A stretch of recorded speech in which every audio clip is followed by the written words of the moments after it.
Okay, Assalamu alaikum wa rahmatullahi wa barakatuhu. Alhamdulillah wa kafa wa salamun ala ibadihi alladhina istafa amma ba'd. A'udhu billahi min shaitanir rajim. Bismillahir rahmanir rahim. Walillahi 'ala an-nasi hajjul bayti man istata'a ilayhi sabila. Subhana rabbika rabbil izzati amma yasifun wa salamun ala al-mursalin walhamdulillahi rabbil alamin. Allahumma salli ala sayyidina wa nabiyyina Muhammad وعلى آل سيدنا وحبيبنا محمد وبارك وسلم سبحانك لا علم لنا إلا ما علمتنا إنك أنت العليم الحكيم. Please conclude. وشكرا.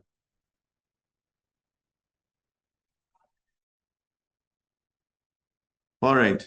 So basically, we are going to have this Hajj workshop, and this is going to be in English. So hopefully, inshallah, everybody does understand English here, because I was asked by Al-Firdaus group to do it in English. So is there anybody going with Al-Firdaus here? No? You are. Commercial. All right. So first thing first, I'm assuming that there are many people uh, who are going for Hajj who is here and it's not just listening, except a few, right? Inshallah, make niyat that he'll go as well. Make dua. It is one of the faraid, and Allah Ta'ala has given us tawfiq uh, to go for Hajj. So Alhamdulillah. So I'll be sharing a slide back here. So we'll be going, inshallah, through some topics. I will introduce Hajj, some conditions of Hajj, the timings, the rulings, the faraid, the wajibat, something about Miqat and Ihram, the types of Hajj, the process of Hajj, the days of Hajj, some specific rulings for women. And then, of course, that will include Umrah. And if we make a mistake, how to compensate for that. And then finally visiting the Prophet Sallallahu Alaihi Wasallam. All right, the Hajj, it is the linguistic meaning of Hajj is to make an intention, basically. So the linguistic meaning of Hajj and Umrah is the same. Both mean to make an intention. So when we talk about from Sharia perspective, then it means to make an intention to visit the house of Allah Subhanahu wa Ta'ala.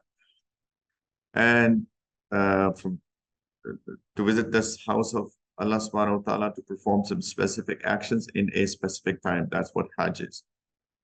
So it is far to perform it once in a lifetime. And when all conditions are met, it is far to perform the Hajj right away, actually. Unfortunately, people are very negligent about this thing, that people delay Hajj. And mashallah, I see young faces here. Can I call you young? Inshallah. Right. People who start having gray hair, then of course we should start thinking. आप इधर आ जाइए, आप इधर आ जाइए. Please, thank you. So I can see you actually. Yes. So it's very good to go for Hajj when you are relatively young, because Hajj at the end of the day, it's a little struggle.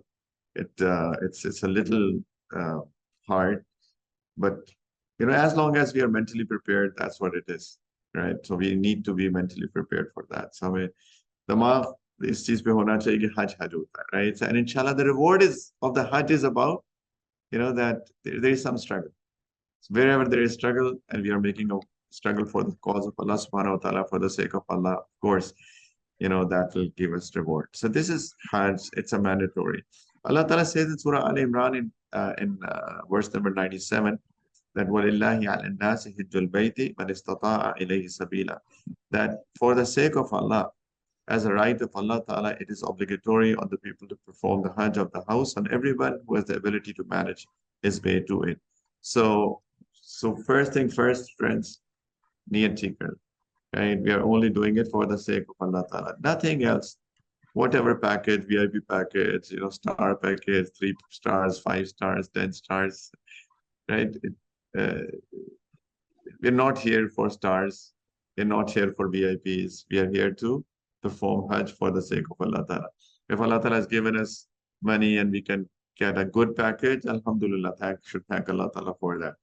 Lekin here we are for the sake of Allah Subhanahu wa Ta'ala alone. So Allah Ta'ala says, for the sake of Allah, it is upon people to do Hajj of the house of Allah, whoever can go. So it is one of the five pillars of Islam.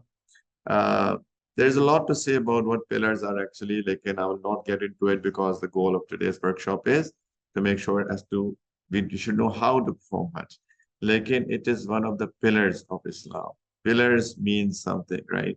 This building is built on pillars. If there were no pillars, that building would have fallen down. So the building of Islam literally falls down if there are no pillars, if there is no five daily prayers, if there is no Hajj, if there is no fasting of Ramadan, if there is no giving of Zakah, the building of Islam falls down. The पूरी Islam की building खड़ी ही pillars के ऊपर है, right? Or these are the five pillars, and that includes Hajj. So, what are the conditions for a Hajj to be mandatory?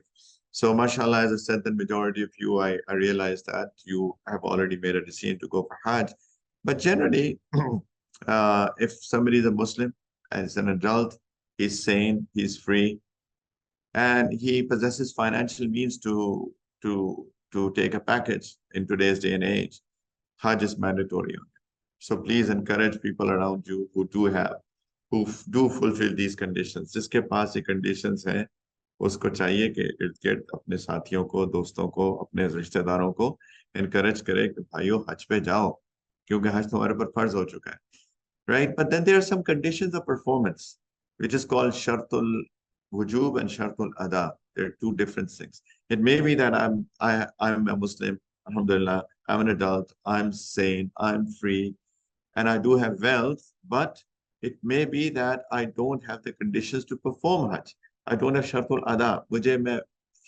I'll just mix up a little bit of Urdu if somebody is not very comfortable with English, but primarily it is in English. Okay, so ये हो सकता है मेरे पास सब कुछ है, पैसे भी हैं, लेकिन मैं खुदा ना खास्ता बीमार हूँ, right? Maybe I'm sick. So it is obligation on me, but I don't have the conditions fulfilled to perform it. So I'll wait until that I get healthy again. Or maybe a woman, she is young and she does not have any man to take her along.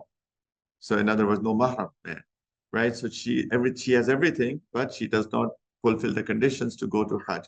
So she will also, of course, wait. Maybe she gets married, or her brother or her husband or some, like her brother, father, another mahram may take her along for Hajj.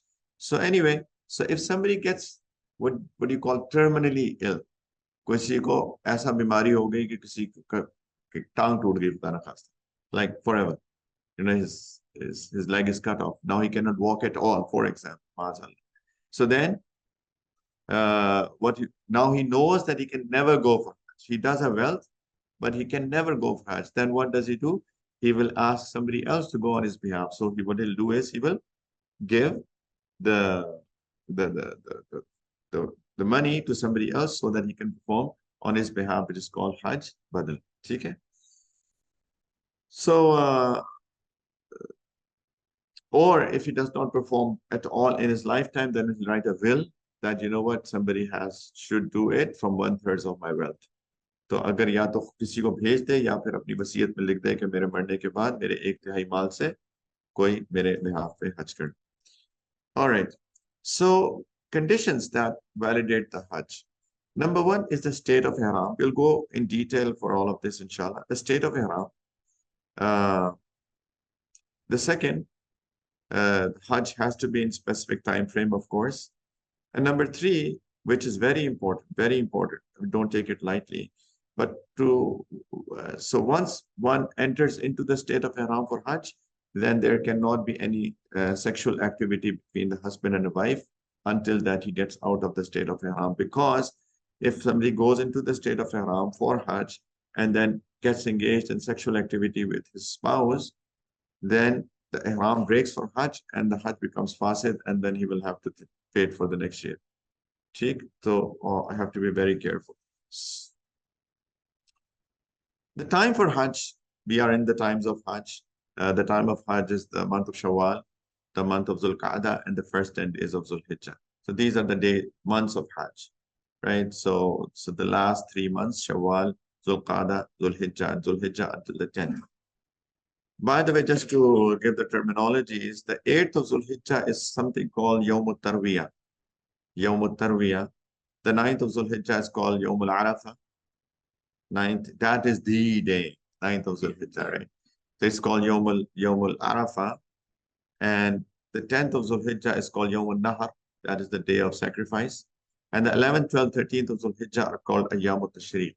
They're the days of the Tashriq. So just, maybe you hear these terminologies somewhere. So don't get confused. So 8th is Yawm al-Tarwiyah, 9th is Yawm al-Arafah, 10th is Yawm al-Nahar, and the 11th, 12th, 13th are Ayyam al-Tashriq. Take. All right. So within Hajj, there are some rulings. Some are faraid, which are, yani, there is no way out of that. Kuch cheezein farz hoti hain. Then there is a terminology called wajibat. There is a little difference of opinion. I'll continue to highlight some differences of opinion, but let's stick to one set of opinions. But if there is any other opinion, I'll possibly highlight, or inshallah ta'ala, those who are going with Al-Firdaus, I'll be there. And there are some other scholars going as well. So inshallah ta'ala, we can always clarify with them. But I'll stick to one set of rulings, inshallah. So there's a wajibat. There is, from practical perspective, there is no difference between faraid and wajibat, between the integrals and the necessary acts. It is just that इधर आ जाए, वो खातून बैठी है शायद उनको ना, बल्कि इसको ना मेरा ख्याल है जस्ट ये उठाई दे, इधर आ जाए। क्या बात करें? So from the practical perspective, there is no difference between the faraid and the wajibat. The only difference is that what if somebody misses out on them? So how to deal with that situation? That's where the difference is. Then there are some sunnahs of the Hajj. There are some makruhat, the disliked acts of the Hajj, and there are some things that will invalidate the Hajj. This is something that we have to be very, very careful about. The faraid, the wajibat, and invalidators. Okay? And of course, in sunnahs, Ali baat mein karam chhod dein, please.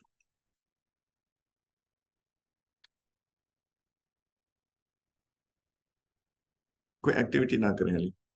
Settle down, please. So in sunnahs, there are some emphasized sunnahs, and then there are some recommended sunnahs. Inshallah, we'll go through them. Faraid, please understand, as I said, these are the most important things. That there are two faraid of Hajj. There are two. We can share this slide back with you, inshallah. So don't worry. If you can take notes, but inshallah, slide back will share with all of you, inshallah. Faraid of Hajj, the mandatory, the integrals of the Hajj are two. Number one is Wukuf al-Arafah, the staying in Arafat on the 9th, and we'll speak about that in detail again, as I said. And the second is Tawaf al-Ziyarah. The second is Tawaf al-Ziyarah, which is also called Tawaf al-Ifada. Tawaf al-Ziyarah. Tawaf al-Ziyarah. Stick to the term Tawaf al-Ziyarah. So Wukuf al-Arafah is to be present, even if it is for a moment, on between the Zawal of 9th of Dhul-Hijjah to the next day, Fajr.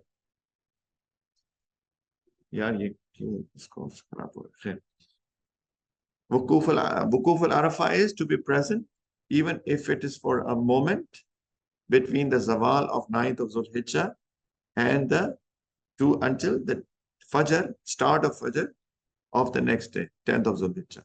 So it is fard. If somebody misses out on that, Hajj, there is no Hajj.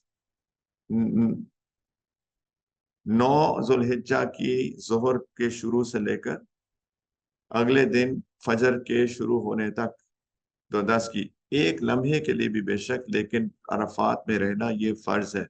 अगर किसी का ये miss हो गया तो उसका हज नहीं हो सकता, उसको फिर कभी दोबारा आना पड़ेगा. And the second is Tawaf al-Ziyarah. And Tawaf al-Ziyarah is to do Tawaf of Ka'batullah anytime after the Fajr of 10th of Dhul-Hijjah until the Maghrib of 12th of Dhul-Hijjah.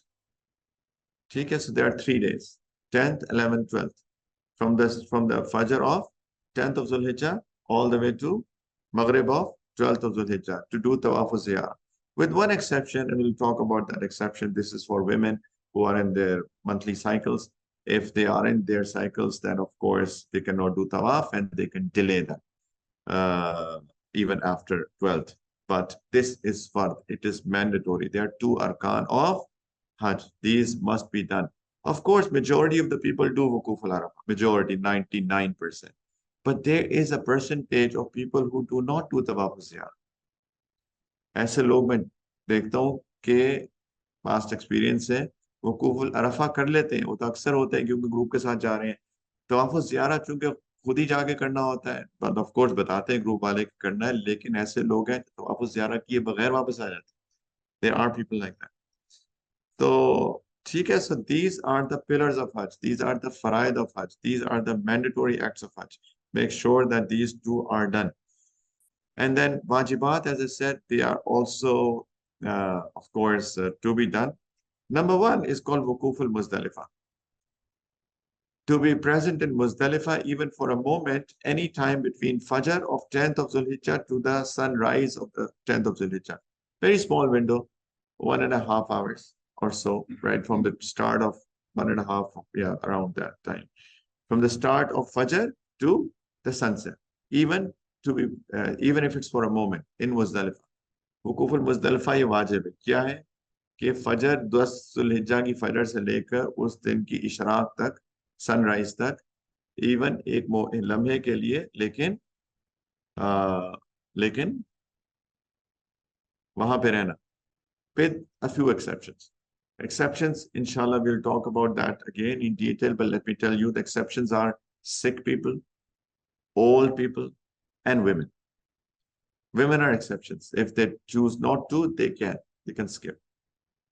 Old people can skip. Sick people can skip. There are some people who do get sick. कुछ लोग बीमार हो जाते हैं, तो फिर बेचारों के पास, क्योंकि ये Muzdalifah is like an open land. So if people do get sick, they may not be able to do it. So there is an exception for them. It is not wajib for them. Lekin for everybody else, it is wajib. Cheek, understand? Second, we'll give time for question answer, inshallah. Second, there's sa'i of Hajj. Sa'i of Hajj. There is a sa'i for Hajj. So there is sa'i for Umrah and there is sa'i for Hajj. So sa'i for Hajj is wajib. दूसरी वाजिब चीज वकूफ Muzdalifah, हज की सही कर। Number 3 is rami, the rami of Jamarat. शैतान, इसको मारेंगे, है ना? वो जो शैतान को मारना है ना, क्या चीज, चप्पल। Some people get so passionate and emotional, subhanallah, they take out their sandals and start hitting. It's called jamarat. They are jamara. They are like it's not shaitan itself, and we have to do, and we'll talk about that inshallah in detail. To pelt the shaitan with stones, that is called rami, and it is wajib. So inshallah we'll talk about that in detail. The fourth is to shave the hair for men and to cut the hair short, plus to cut the hair for women. So basically, shaving the head off for men and cutting the hair for both men and women, that is wajib as well. And that is necessary to come out of the state of Ihram.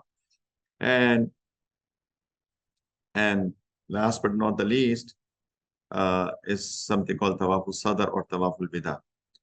Tawaf al-Sadr or Tawaf al-Bida. And that is the Tawaf that is to be done before that one leaves Makkah Mukarramah at the end. So they are the 5 wajibat of Hajj. Cheek? If any of these Hajj wajibat are omitted, Hajj will be valid, but of course one has to compensate for that.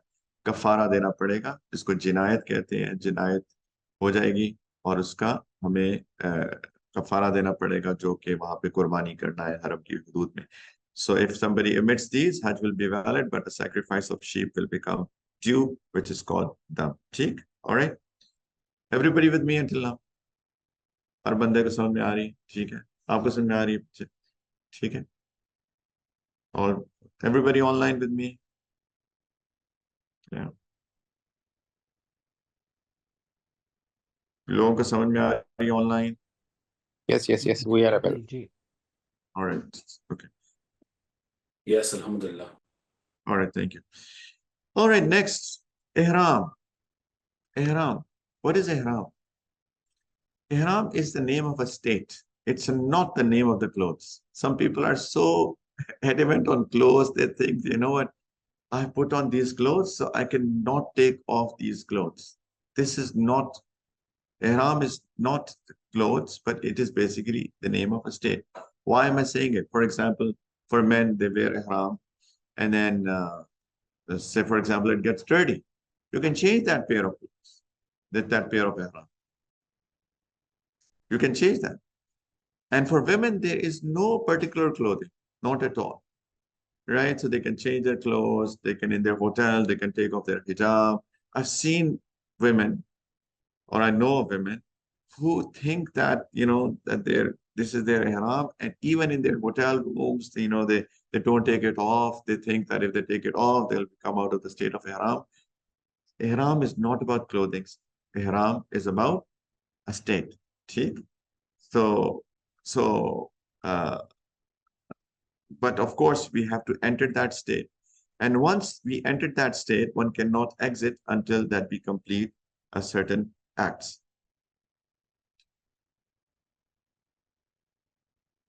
So where do we get into the state of Ihram?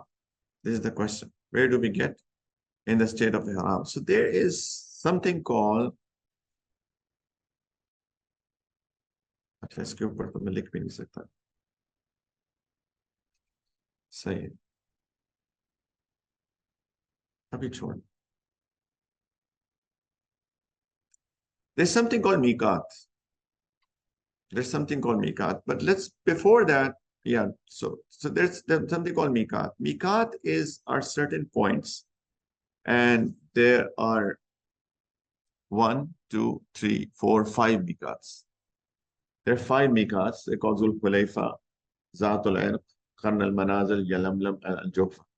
So the one Miqat close to Madinah Munawwara, if you've been to Umrah, anybody who's not been to Haramain at all, who are going for Hajj, who have never been to Umrah, कोई है जो आपने से उम्रे पे भी नहीं किया उम्रे पे गए सब लोग चल good, that's easy for, and online I'm not sure if there is anybody who's never been to Umrah.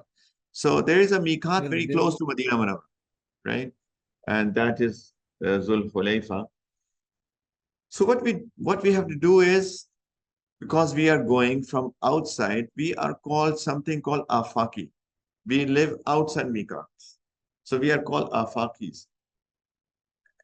Then there is a place which is called Haram. What is Haram? Koi bata sakta? What do you think? What is Haram?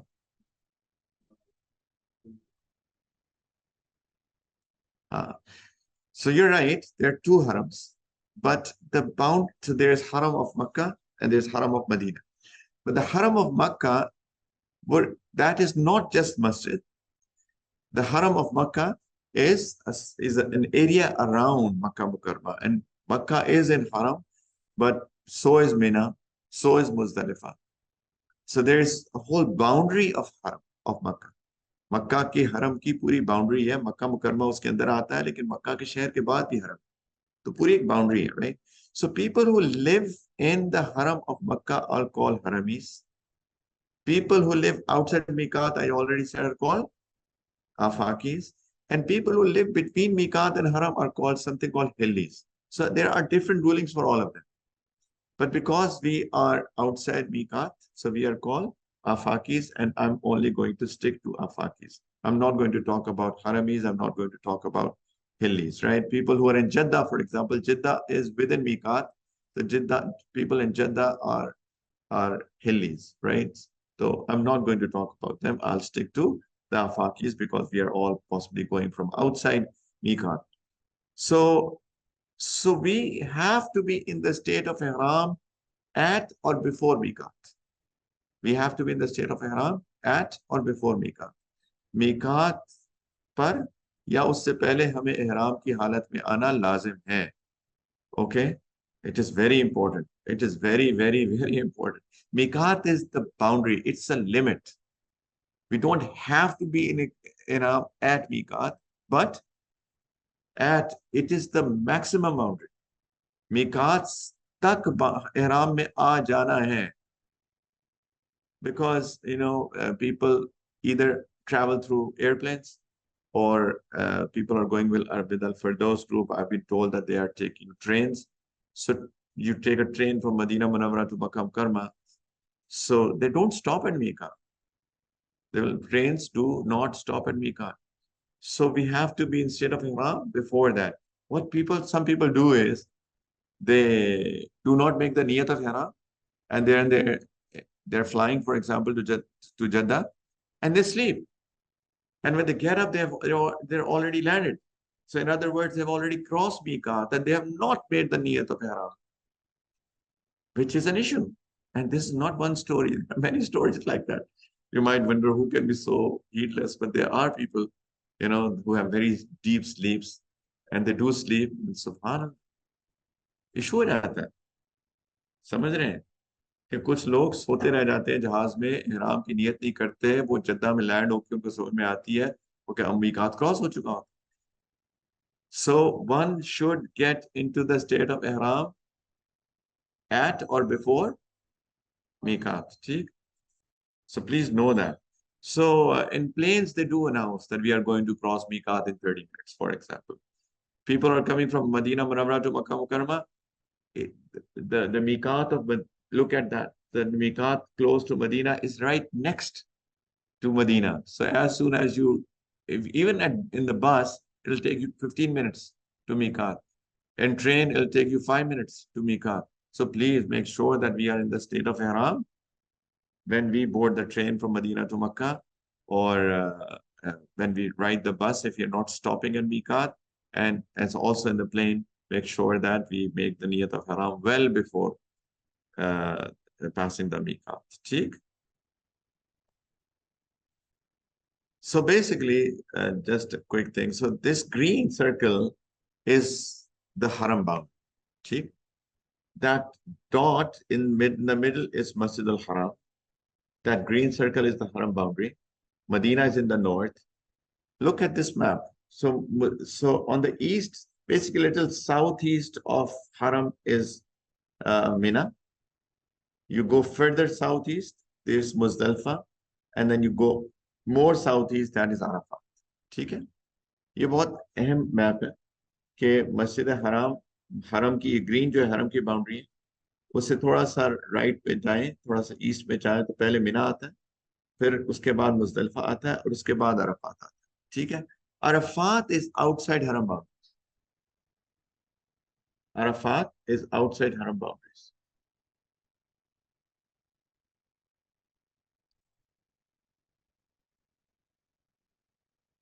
अच्छा, इसमें थोड़ी सी गड़बड़ है. Apologies. Haram boundaries is not the green. This is haram boundary. Apologies. The star ones are the haram boundaries. Apologies, I said it wrong. Not the green. The star one. This green is actually Makkah. Green is Makkah. Green is Makkah. ये जो green boundary है ना, ये मक्का मुकरमा की boundaries है. ठीक है? The haram boundaries are where the stars are. वो जो दूसरी line है ना, solid line. That is the boundary of haram. So you can see that Makkah is in haram and there is haram outside Makkah Mukarramah as well. ठीक है? So Mina and Muzdalfa are in haram, are within haram boundaries. Arafat is outside. ठीक? इसलिए मैं बता रहा हूँ कि when we talk about that, the sacrifices to be done in haram boundaries. So people say, somebody asked me, oh, I did last year I went for Hajj and I did my Qurbani in Mina. So you said it is to be done in Haram. So, what do I have to do now? I said, Mina is in Haram boundaries. ठीक है? Mina और Muzdalfa Haram के अंदर है, Arafat Haram से बाहर है. All right? ठीक? All right, so it's time for Maghrib. Let's go for another 5 minutes. Let's finish Ihram, and then we'll take a small break because it's Maghrib here, and then inshallah ta'ala we'll restart. All right, so how to get into the state of Ihram? How to get into the state of Ihram? It is recommended that first we clean ourselves, cut our nails, excuse me, shave the armpit hairs, pubic hairs, and then perform ghusl, perform a bath. Even women who are in their haid, who are in their monthly cycles, they must go into the state of Ihram. They must go into the state of Ihram as well. When they are going, if they are in their haid, of course, they must cross Miqat in the state of Ihram. If somebody crosses Miqat without the state of Ihram, either he comes back, which is almost impossible, or then he will have to compensate for that, which is to sacrifice in Haram. Alex, okay? So make sure, as I keep on repeating, please, because this is a very common problem that people have, that they may sleep or whatever. And women also they do get confused. Oh, I wasn't haid. How can I get into the Ihram? So they can get into the state of Ihram as well. And they must actually. Okay? So women as well, they do take a bath and cleaning. And if for some reason they cannot take ghusl, right, because they're bleeding really a lot, they can even perform wudu as well. Then put a little bit of perfume on the body after taking ghusl. Okay. And then put on the clothing. And for men, the clothing is two sheets. It is recommended to put white sheets, but it is not a necessity. But because that is what commonly people put so put two white sheets. In fact, I know somebody who had put a beige sheet. You know, the security guards at the masjid, they stopped him, said, what are you doing? So I'm going for Umrah. I said, why are you not in Ihram? So even they are not knowledgeable of the fact, it can be any sheet. So please, put on white sheets. Don't put on any other sheet. And so there are two sheets. I hope that you all know. I'm not going to do practical demonstration of how to put on Ihram. But if anybody needs it, inshallah, we go and search for YouTube link how to put on Ihram. So it's tricky because you're not used to wearing like sheets. So it's tricky as to how do you put it, how do you walk in it, and all of that. So women do not, as I've already said, women do not have any specific clothing. They can wear anything. They're normal clothes. कोई खवातीन के लिए ihram नहीं है. का ihram के खास कपड़े नहीं है. So there's one thing that they cannot touch cloth on their face. That's it. सिर्फ ये है कि जो खवातीन निकाब करती हैं उनके लिए थोड़ा सा चैलेंज होता है और वो इंशाल्लाह बात करेंगे. वरना उसके अलावा there is nothing exceptional for women. They wear their normal clothes. All what they have to do is make sure that the cloth does not touch the face. And women who do niqab, there is a little, that is a challenge for them. But inshallah, we'll talk about it. So after you clean yourselves, take ghusl, put on perfume, wear the white clothes or white sheets for men. Women wear their normal clothes. And then it is sunnah to perform 2 rakahs. And in first rakah, recite Surah Al-Kafirun. In the second rakah, recite Surah Al-Ikhlas. And then after that, we make dua and make the niyat of Hajj whenever. Not necessarily right now, but whenever after that. And how do we make the niyat? By reciting something called talbiyah. Labbaik Allahumma labbaik, labbaik la sharika laka labbaik, innal hamda wa ni'mata laka wal mulk, la sharika laka. That, oh Allah, I'm here at your service. Allah Ta'ala actually ordered Sayyidina Ibrahim alayhi salatu wasalam that you announce people to come for Hajj. So we are actually replying to that call of Hajj. Labbaik, Ya Allah, I'm here at your service. You call me for Hajj. Here am I at your service. Allahumma labbaik. La sharika laka labbaik. You don't have any partner. Innal hamda wa ni'mata lak. All praise and all blessings belong to you. La sharika lak. And there is no partner to you. So this is talbiyah. And by reciting talbiyah with the niyat, it enters you into the state of ihram. That is what takes you into the ihram. ये तलबिया पढ़ने से इंसान और नियत के साथ तलबिया पढ़ने से इंसान ihram में दाखिल होता है.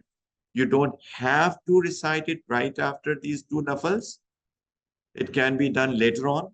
It can be after that you sit in the plane and you're done with all of the customs and everything. After that, it can be then. It can be when you sit in the bus or whatever, but make sure that you do it before Miqat. That's the key. Miqat se pehle pehle kar. right? Of course. ठीक? Acha, one thing that we have to be careful because nawafil, according to hadith, nawafil uh, cannot be prayed after a few times, in a few times. For example, at the time of sunrise, at the time of zawal, at the time before maghrib, right when the sun is about to set. Plus, no nafil after praying asar, and no nafil after one has prayed fajr. These are the 5 times one cannot pray nawafil. So make sure that we manage it. ठीक है? असर पढ़ ली मिसाल के तौर पे, उसके बाद नफिल नहीं पढ़ सकते, तो फिर हमें क्या करना है कि हमने मैनेज करना है कि इस वक्त नफल पढ़ें जबकि वो वक्त नफल पढ़ सकते हो. We have to manage it so that it is a time to pray nawafil. Okay? Done? There's a so men will recite talbiyah out loud, women recite it softly. Make sure, but they do it with the tongue and make dua. I mean, there is a dua that is mentioned in the books as well. Allahumma inni uridu al-hajja wa yassirhu li wa taqabbalhu minni. Ya Allahumma inni uridu al-hajja wal umrata fa yassirhuma li wa taqabbalhuma minni. So it depends on, we'll talk about the types of hajj depending on what sort of ihram one is putting, then we make the niyat of that thing, that ritual. If you don't know this, don't worry. The key is talbiyah. Okay? The key is talbiyah. This is, or you can make it in your own language as well. Ya Allah, I intend for Hajj and Umrah, so make it easy for me. So make the niyat of that ihram that you're putting. Okay? A great reward for talbiyah. Prophet ﷺ said that there is no Muslim who says the talbiyah except that all that is on his right and left until the end of the land, from here to there, the rocks, the trees, and the mud says talbiyah along with him. कि जो भी तलबिया पढ़ता है, जो भी उसके दाएं बाएं सारे पत्थर, rocks, दरख्त, वो सारे उसके साथ तलबिया पढ़ते. So we should keep that in mind when we are reciting talbiyah. Labbaik Allahumma labbaik. We should mean it. Should not be a robotic thing. That's what Hajj is all about, to connect to Allah. असल में हज ये कि अल्लाह के साथ ताल्लुक पैदा करें. So labbaik Allahumma labbaik. We should mean it. We should be saying it to Allah. Allah, Ya Allah, I'm here at your service. Labbaik la sharika laka labbaik. There's no partner to you, Ya Allah. Here am I at your service. Innal hamda wa ni'mata laka wal mulk. All praise belongs to you. All blessings belong to you. All dominion belongs to you. La sharika lak. There is no partner to you. We should be talking to Allah. Allah se baatein karni chahiye. Hum log bahut robotic ho gaye, isn't it? Our prayers, everything has become so robotic. So let's reconnect to Allah. So let's take a small break here, inshallah, of like 10 minutes online. We'll come back, inshallah, in 10 minutes, and we'll talk about what are impermissibilities in Ihram, what are permissibilities in Ihram, and then inshallah, we'll take it from there. Take, all right? A small little break of 10 minutes, inshallah. Okay, Bismillah ar-Rahman ar-Rahim. So what were we saying? We were saying that we have to get into the state of Ihram by by cleaning ourselves, putting on perfume, putting 2 sheets for men. For women, there is nothing special except that the cloth should not touch their face, and then pray 2 rakas and make sure that the timing of the 2 rakas is perfect. There are some makruh times, I already mentioned that, and then after that recite talbiyah, and after that you recite talbiyah, you get into the state of Ihram. ठीक, and this talbiyah can be recited anytime. कभी भी पढ़ सकते हैं, लेकिन make sure that we recite it, make niyat before Miqat. ठीक, done? Everybody with me? So in the state of Ihram, there are some impermissible things. In the state of Ihram, there are some impermissible things.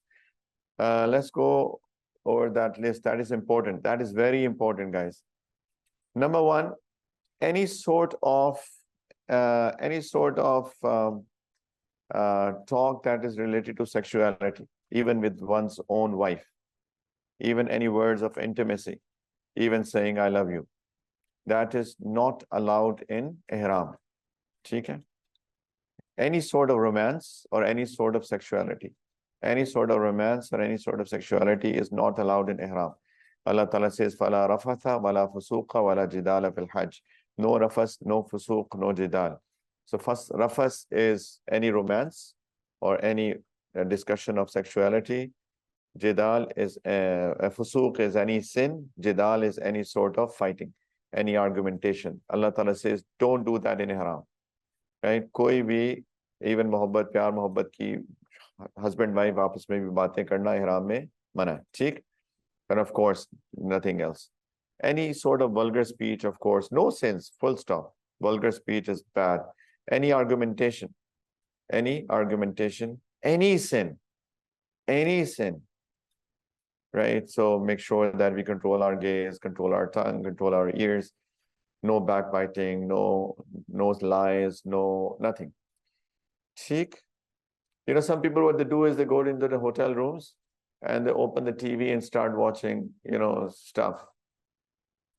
And there are women in the news and men are watching them, staring at them. That's not good, right? In Ihram especially.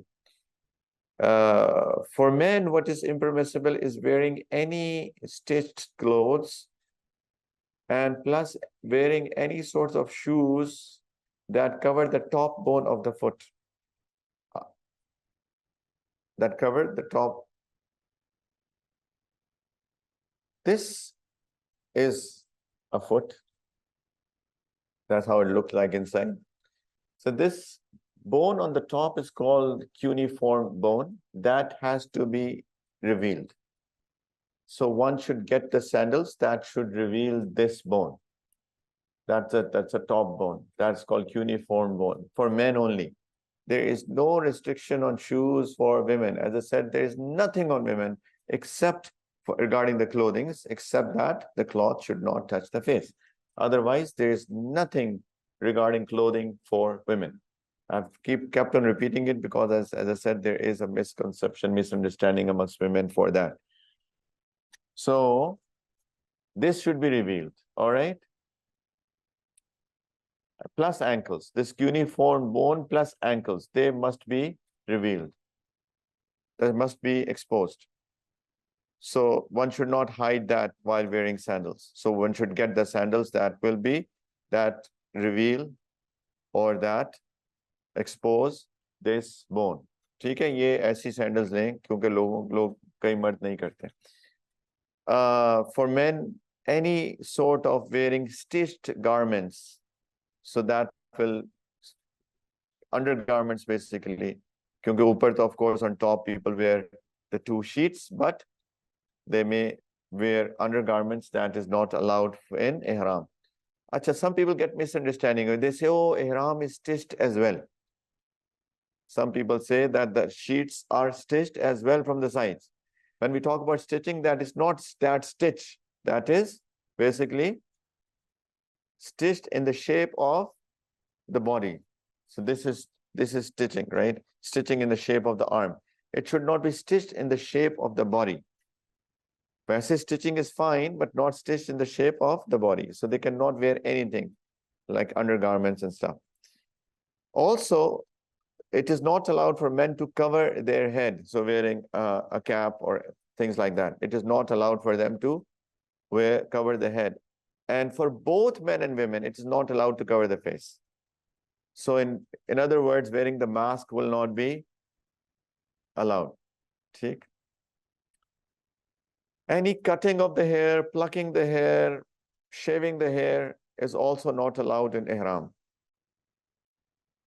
Cutting the nails, wearing perfumes, that is a big issue. Wearing perfume. Why is it a big issue? Kyun? What do you think? Yes, soaps. Soaps are perfumed. So if you wash your hands with perfume soap, that will be the violation of the state of ihram. अक्सर लोग साबुन से हाथ धो लेते हैं, उसके अंदर परफ्यूम होता है, वो ihram की violation है. तो be very careful because people do that, you know, in their heedlessness. They go in the hotel, they're very tired, they use the toilet and then they take the soap and wash it and they later on say, oh my God, I washed my hands with the perfume soap. What should I do now? So we'll talk about that, what to do. Lekin, be careful. Theek? Of course, not wearing perfume on the clothes or body.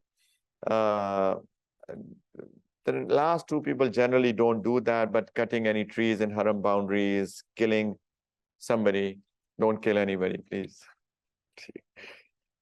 Sheikh, no hunting, etc. So I repeat, right? Any romantic talk, any sexual activity, any vulgar speech, any argumentation, please. There will be challenges, friends. There will be challenges.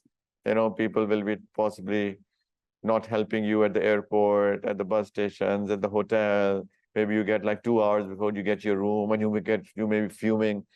क्यों नहीं इतना थका हूं कमरा नहीं मिल रहा be patient right no argumentation ठीक no sins no covering the top bone and the ankles for men in wearing sandals no stitched clothes no undergarments for men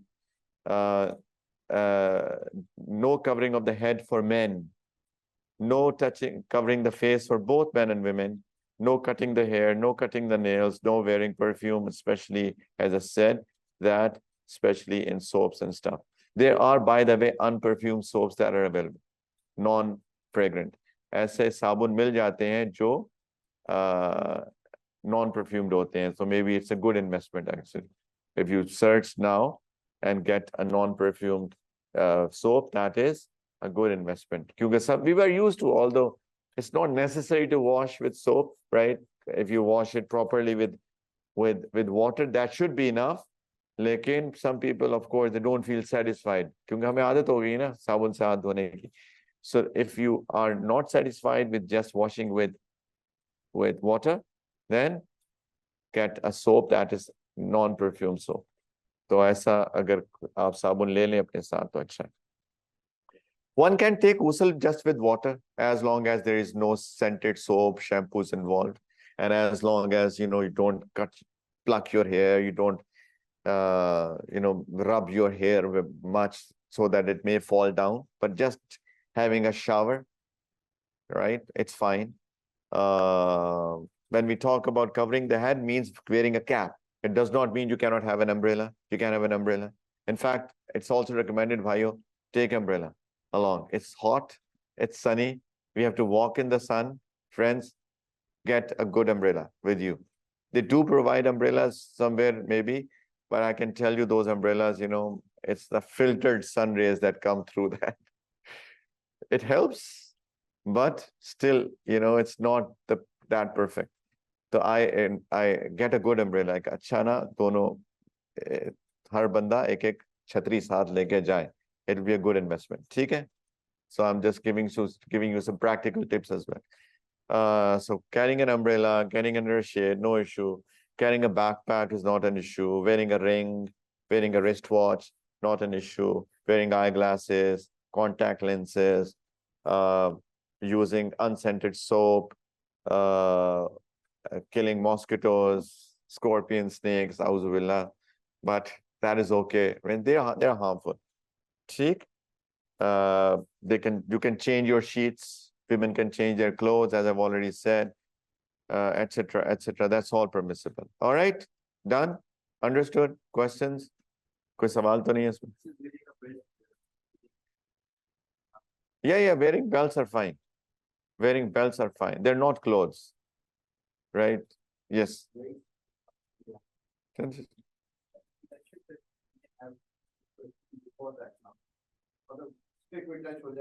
Yeah, as long as there is perfume on. I said that after taking a bath, put on perfume on the body. If that comes onto the ihram as well, before making the intention of ihram, that's fine. But after that, you go into the state of ihram now, no perfume. Sorry. Wearing sunglasses are okay. Yes, sunglasses are okay. And cutting the nails after first Dhul-Hijjah, usually when we are not in Hajj, we stop cutting the nails from first Dhul-Hijjah. But then now we are going for Hajj, so we can cut. Yeah. In fact, that is for people who are. So basically, the question here is that what if it is recommended to not cut the nails after first of Dhul-Hijjah for those who are going to give qurbani, who are going to slaughter. But we are Hajis, so we have different rules. So we are going for Hajj. So we must cut nails actually. As I've already said, clean yourself before going into Ihram. So make sure that includes cutting the nails. So do cut the nails, cut the hair, everything. Check. Anybody online? Any questions until now? Anything until now? Nothing? Jazakallah, Okay. Sheikh Saab. How about brushing your teeth? Hello. Yes, So yes. we can wear a face mask, right? Say it again, please. So we can wear face mask. No, no, no. That's what I said. Not That even the nothing should like touch we the used to. Nothing should touch the face. That includes face masks. Oh, Should not even it's wear made out face like mask those we in used to Ihram. wear in COVID. Sorry, say it again, please. Even the one we used to wear in COVID, not made of Yeah. fabric, but made of Yeah, paper. nothing, none. Oh, okay. All right. Thank you so much. Jazakallah, Sheikh Saab. How about brushing your teeth? Yeah, brushing the teeth, good. I mean, generally toothpastes have fragrance. I think so. If there is a toothpaste that does not have fragrance, for example, they say it's pure, natural, no perfume, that can be used. But Yes, the toothpaste which has fragrance, that cannot be used. So anything that has fragrance cannot be used. Check. During Umrah, I've seen people. What about the mosquito lotions? Yes. Just somebody's asking here. Give me a minute online. Yeah, so go ahead. So While performing Umrah, I've seen people who put one of their alarm sheets on top of their head sometimes when they're sitting under the no. So yeah, for men, as I've said, keep the head uncovered. Yes, head uncovered, face uncovered. See, women only face uncovered. Of course, they will be wearing their hijabs and stuff. Mosquito repellents, right? Again, the rule is just one rule. Anything that has fragrance is not allowed. So if you can get lotions without fragrance, it's allowed to use them. Face lotions, hand lotions, as long as it does not have fragrance. There are some natural lotions that you can get, right? Maybe mosquito repellents as well, I'm not sure. But that is the key. No fragrance, and you can look at their ingredients. If there is fragrance, not allowed. No fragrance can be used. Check. All right, let's move on then, inshallah. So I've already mentioned this for the footwear for men only. This is only for men. Women, it's all relaxation for women. They can wear their joggers, their walking shoes, their whatever they like, right? So it is only for men. So this cuneiform bone, the top bone, and the ankles must be exposed. All right, let's come to the Hajj. There are three types of Hajj. There are three types of Hajj. There is called Hajj Ifrad, there's called Hajj Qiran, and there's called Hajj Tamattu. Hajj Ifrad is that you go and you only do Hajj and nothing else. ठीक है? Hajj Ifrad कि आप जाएं और Hajj करें, that's it. Hajj Qiran is that Hajj Qiran and Tamattu both is that you do Umrah and Hajj.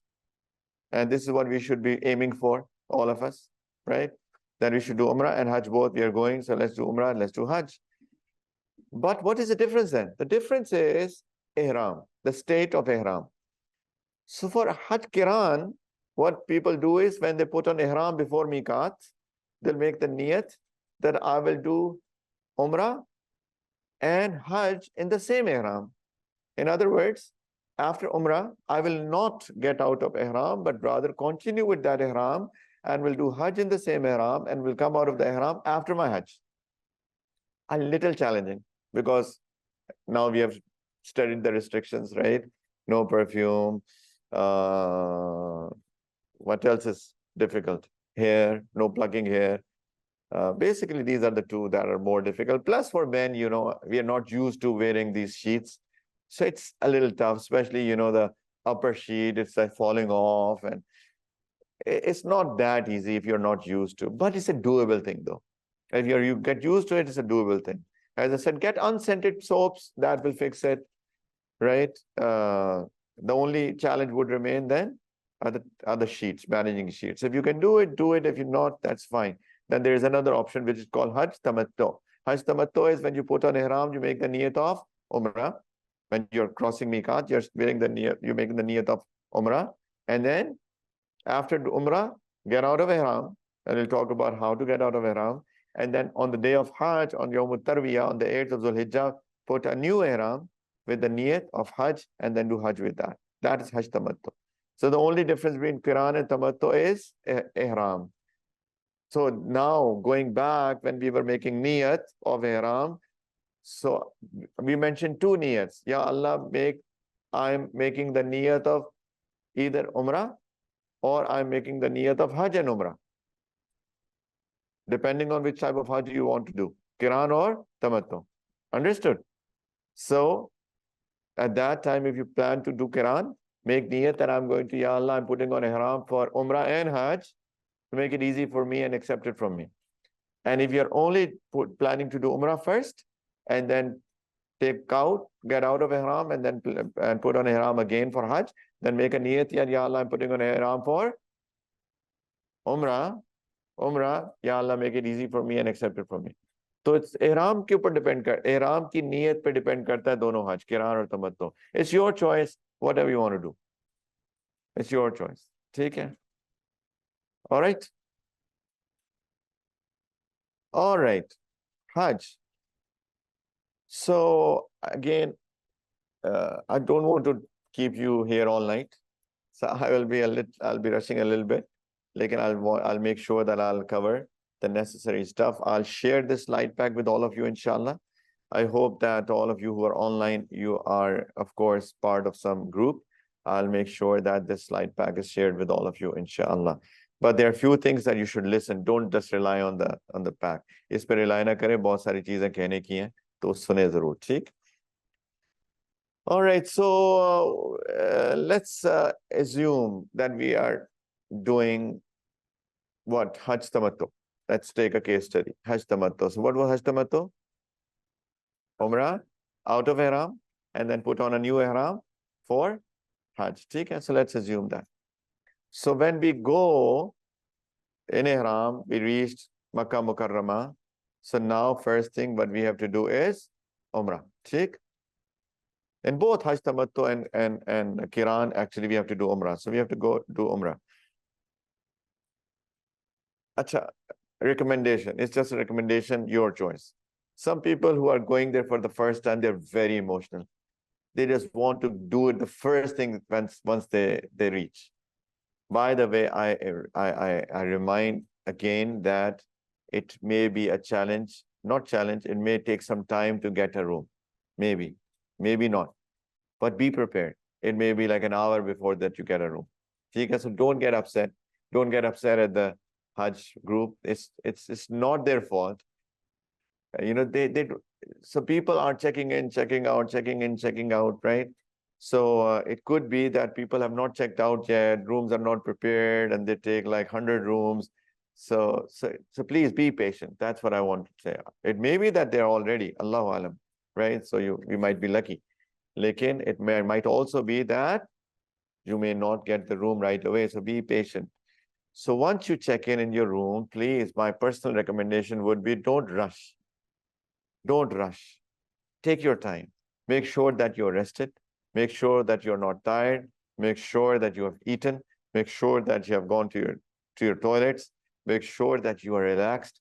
And then go for Umrah. And my recommendation would be do it after Isha. Because it's hot. Whatever we can avoid in heat, we should avoid. Right? And not right after Isha. Maybe give like an hour after Isha. आप please जज्बाती ना हो, आराम से जाएं. और मेरी recommendation है रात को इशा के 1 घंटे बाद जाके उम्रा करें, so that we have all night to do umrah. ठीक? It's crowded. It will be crowded. It's Hajj season. So it may take some time. So as I said, make sure भाइयों और बहनों के you are rested and relaxed, eaten, fresh. All right? This is not Farad Wajib. Maybe many of you will still want to go and rush into it. Your choice. But I'm just telling you based on my experience of many, many years that make sure that you're rested enough and you go at night. ज़्यादा जज्बाती ना हो इसके बारे में, रात को चाहिए. So we go for Umrah first, right? So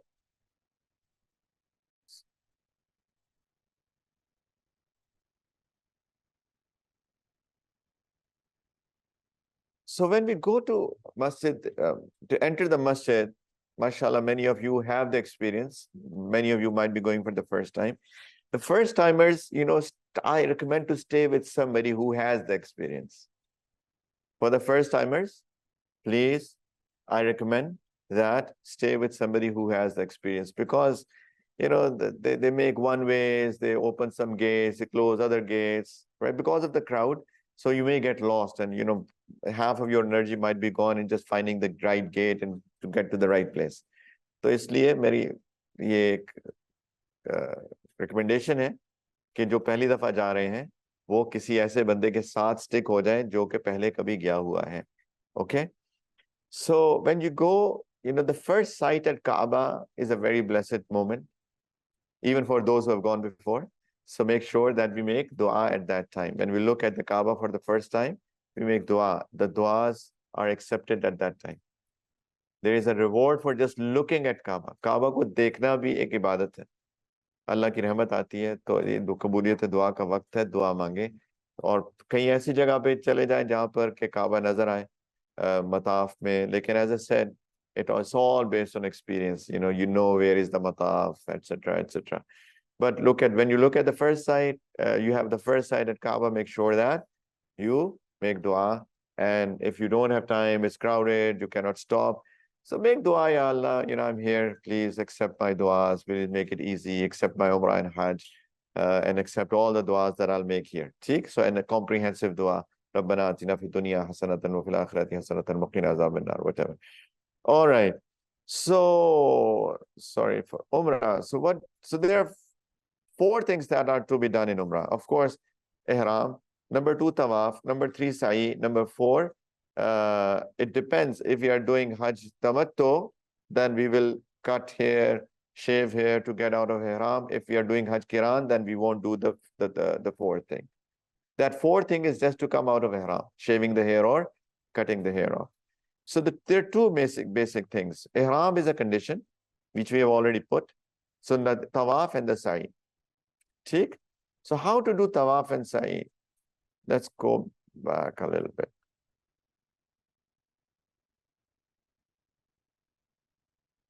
All right, so this is, just forget the title here, please. Don't look at that. This is Tawaf. ठीक? So here is the picture of Kaaba. This is from COVID times. So, subhanAllah, there was a barrier around Kaaba in those times.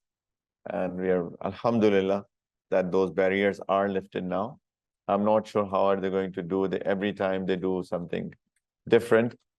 So if you look, there is a corner which has Hajar Aswad, the black stone. ठीक? Again, I know many of you have gone there, but some have not gone. So that's why I'm mentioning. Right across it, on the other side, there is a green light. That's how from a distance you see a green light on the other side. You see, across this is Hajar Aswad. So in order to know that it's very crowded, where is Hajar Aswad? As I said, experienced people will know, but those who are not experienced, how will they know? Look at that green light right across. There is no other green light in that area, which is called Mataf. Mataf means a place to do tawaf. Mataf ka matlab hai wo jagah jahan tawaf kiya jata hai. So this courtyard is Mataf, and on the opposite side of Kaabatullah, on the wall, there is a green light. Okay, so that means that this is the corner of Hajar Aswad. So the tawaf starts from Hajar Aswad. So wudu is necessary to have tawaf. Okay, it's a shart for tawaf.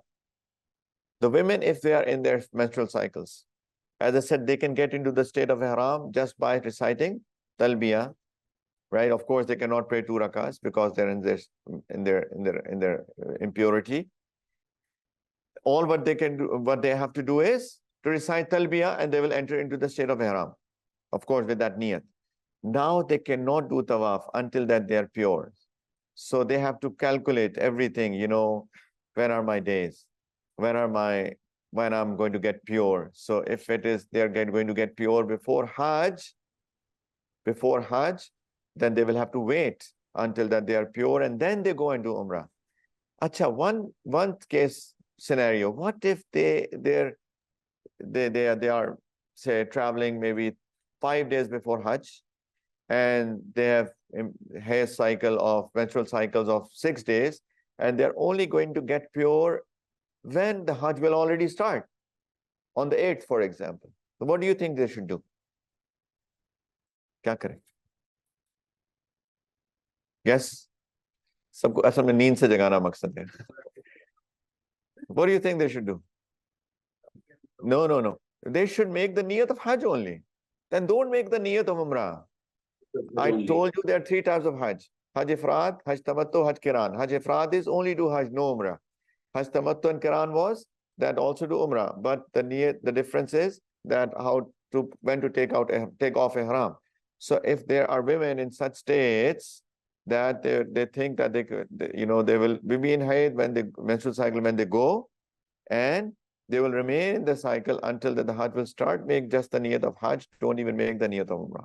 All right? That's important. So all those who are going with your wives and stuff, I'm assuming that they're listening. These are important things. They're very important things. They are very common issues for women. They're all right. So wudu is wajib. Make sure that you are in wudu, right? I can tell you one more thing. It is very tough especially during Hajj days, that if the wudu breaks, to go all the way out to do wudu and come back. So that's why I said, make sure that you are relaxed. You have used toilet before coming. You have done wudu and make sure that you don't overeat as well. So these all things have to be considered in the planning of Hajj and Umrah. Cheek. All right. So wudu is wajib. So we keep on reciting talbiyah, by the way. Talbiyah is not only to be recited at the time of making niyat of the ihram, but also it should be recited all throughout the journey. Labbaik Allahumma labbaik, labbaik la sharika lak labbaik. But it will stop right before tawaf. There is no talbiyah during the tawaf. There are some people reciting talbiyah while doing tawaf. There is no talbiyah during the tawaf. Okay? So we stop right before starting the tawaf. So how do we... So we reach Hajar Aswad, that corner, and then we make the niyat of tawaf of Umrah. Ya Allah. Just the niyat is the niyat of the heart. You can say it with your tongue and make dua, Ya Allah, make it easy. Check. All right. So at this moment, please remember, for men, Acha, I did not mention one thing. We did talk about that women should not cover their face. A cloth should not touch the face of a woman. So what should she do if she wears niqab? What do you think? Kya kare? Try it, my friend. That's tough. It's not easy. It's very difficult. She can only make There are two niyat. options. There are 2 options. You're right. There are 2 options. One is that she does not wear niqab. It's her choice. She can choose not to do that. But if she thinks that, no, I have to, then she can wear a baseball hat with like a hood, and then can put a cloth on top of that so that it's hanging at a distance. But I can tell you that's tough. That's tough. That's not easy, especially in crowds. So when they're sitting in their buses, trains, airports, waiting, that's easy. Then they can do it. There's no problem, right? The problem is when they're walking, climbing stairs, coming up, moving around in crowds. That's tough. I can understand that. I can understand. So be careful, my sisters. Be careful. She can't, because it is crowded. So, it might be somewhat what some women, they can think that, oh, you know what, I cannot take it. And they just they want to see, because they can't see, they put on because they have the fear of maybe they bump into somebody, they may fall down. So to save themselves, then they get very panicked and they put on their ihram, normal ihram for some time, right? This is a violation of ihram, by the way. So astaghfirullah, they should do istighfar, and they should compensate for that as well. Any violation of ihram has to be compensated, and we'll talk about that at the end. What are the compensations if we violate ihram? but this is violation of Ihram. Number one, should do istighfar. Two, have to, if that becomes the case, then have to give compensation for that. ठीक है, अगर कपड़ा लग गया, लगाना पड़ गया खवातीन को ऐसे, तो उनको इसका एक तो इस्तिग़फ़ार करें क्योंकि जिनायत है ये, इहराम की वायलेशन है। टू, उसके बाद उसकी कॉम्पनसेट करेंगे, वो बाद में बात करेंगे उसकी कॉम्पनसेशन क्या होती है। दो कॉम्पनसेशन होती है, whether there one out of two, either you give sadaqah if it's a smaller violation, if it's a bigger violation you have to sacrifice an animal in haram. ठीक, all right, so I understand it's very tough to hang that, very tough. It's not easy because you can bump into somebody, you can fall down, so you have to be very careful. So please, my sisters, manage it well. It's all your choice. Like, if the cloth touches your face, then make sure that two things, istighfar, and number two, compensate for that. ठीक? All right, so now tawaf starting. What do you do in tawaf? For men, because it's the Umrah tawaf, and after this tawaf, we will have to do sa'i of Safa and Marwa. Take sa'i of Safa and Marwa. Every tawaf after which there is a sa'i, men have to do two things. Number one, sorry, yeah. After every tawaf, after there is a sa'i, there is one thing that is to be done. And if they're in Ihram, they have to do another thing. In Ihram, for men, what do? They do is they uncover their right shoulder. So they have to take their upper sheet from under the right armpit to uncover the right shoulder. ठीक? Daya kanda, usko uncover kar le. As some people keep it uncovered all the time. That's not good actually. Why do we uncover ourselves unnecessarily? It is only a requirement for tawaf. That's it. In fact, it is makruh to pray uncovered with uncovered shoulder. So people they think Ihram is supposed to be like that. It is not like that. It is just covering all of you. Just right shoulder uncovered in tawaf only. ठीक है, दाया कंधा जो uncover करना है सिर्फ तवाफ में, आगे पीछे ना करें please. All right, so this is an Ihram. Number two, as I said, that every tawaf after which there is a sa'i, there is one more thing that the men only have to do. What is? It is called something called ramal. Ramal is that walk, with making fists and chest sticking out a little bit. So basically showing as if you're very strong. That's the whole purpose. It's not jogging. It's not running. It is not anything. It is just, it's a sunnah to show that you are acting strong. And that is only for the first three circles. For the first three circles of the tawaf. How many are the circles in tawaf? 7. ठीक? Out of the 7 circles, the first 3 circles act as if you're strong. Fist tight, chest out, and walking like this. No running, no jogging, nothing. Just acting like that. ठीक? It's very crowded. You cannot run and jog in any way. Right? But also be careful when we are acting strong, then don't hit anybody, of course, right? If it's very crowded, you cannot do it, don't do it. It's a sunnah, it's not Farad or Wajib. It is only there if you can do it. So just manage the situation if you can do it. ठीक? Nothing for women. Women walk normally. ठीक है? Be careful holding hands of your wife. Because, as I said, that no romance is allowed in Ihram. And especially newly married couples, right? Newlywed wives, and you hold their hands. What if you feel good about that? That is not allowed in Ihram. So be careful. ठीक? If women think that they may not know, they want to be with their husbands, hold their ihrams. Hold the ihrams of men. That's better versus holding hands. It's just to be on the safe side. I'm not saying, if you're 50 years old marriage, that is fine, right? Just kidding. All right, inshallah, hopefully that you still, feel good about that, even if it's your golden jubilee of your marriage. Don't worry. All right, so how you come to, so uncover the right shoulder. come in front of Hajar Aswad, and that's where you start your tawaf. So because we'll never be next to Hajar Aswad, we cannot touch it. What we'll do is we'll do something called ishara or istilam. Just face towards, raise your hands. Acha, make niyat, I'm going to do tawaf. And raise your hands towards Hajar Aswad and do some zikr. And masnoon zikr is Bismillah, Allahu Akbar. Some also add La ilaha illallah as well. But Bismillah, Allahu Akbar is enough. Bismillahi, Allahu Akbar.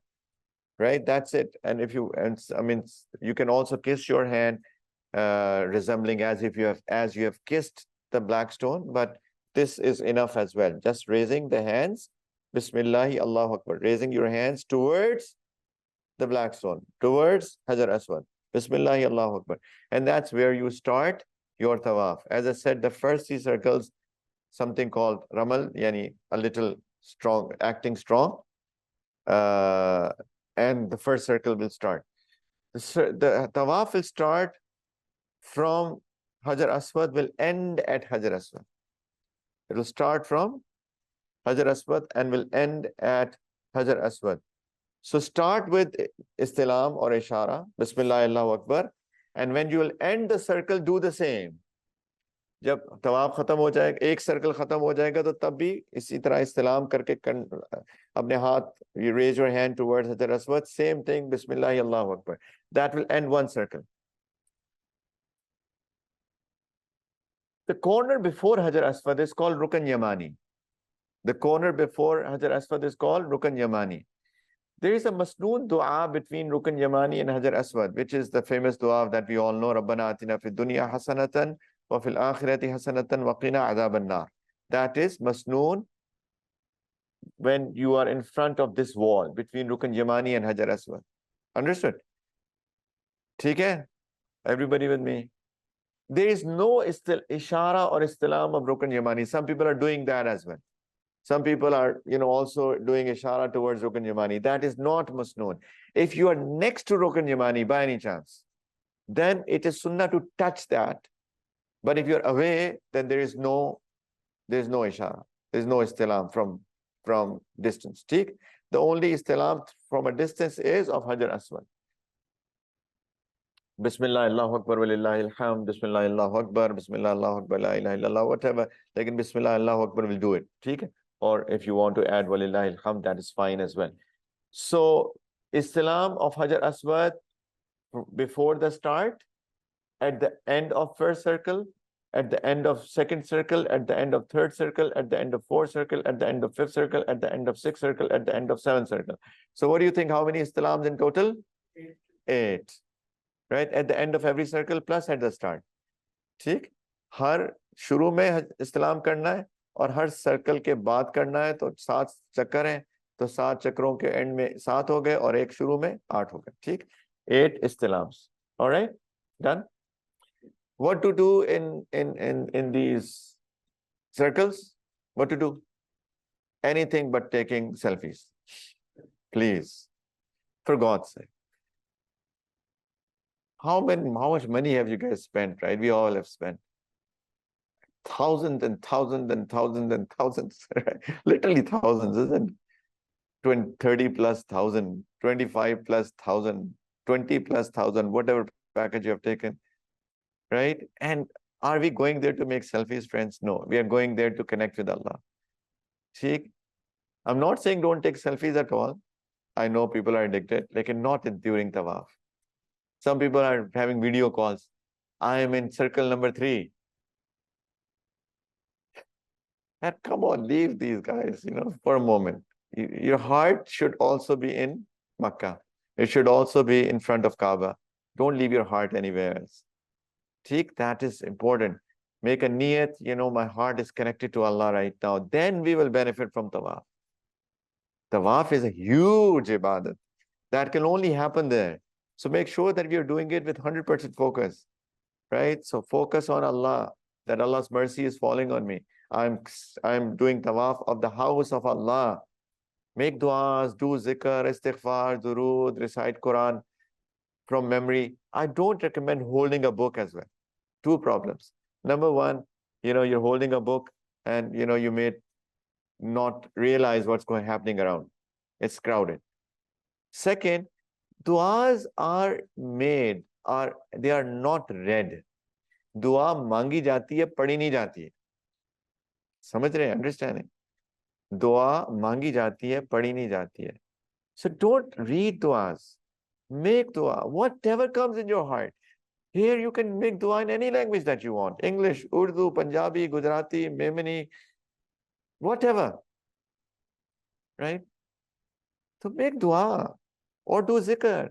Don't read them, please, for God's sake. But heart should be connected with Allah subhanahu wa ta'ala. All right? Done? So after 7 circles, tawaf, complete. Do istilam at the end, as I said as well. So 8 istilams total. Now what's next? Next is to pray something called wajibut tawaf. 2 rakats of wajibut tawaf. 2 rakats of wajibut tawaf. So that can be prayed anywhere. Ideally, it should have been prayed behind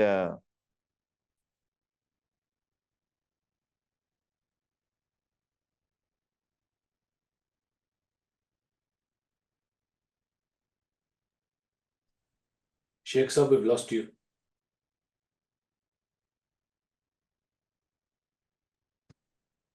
Assalamu alaikum, Sheikh Sahib.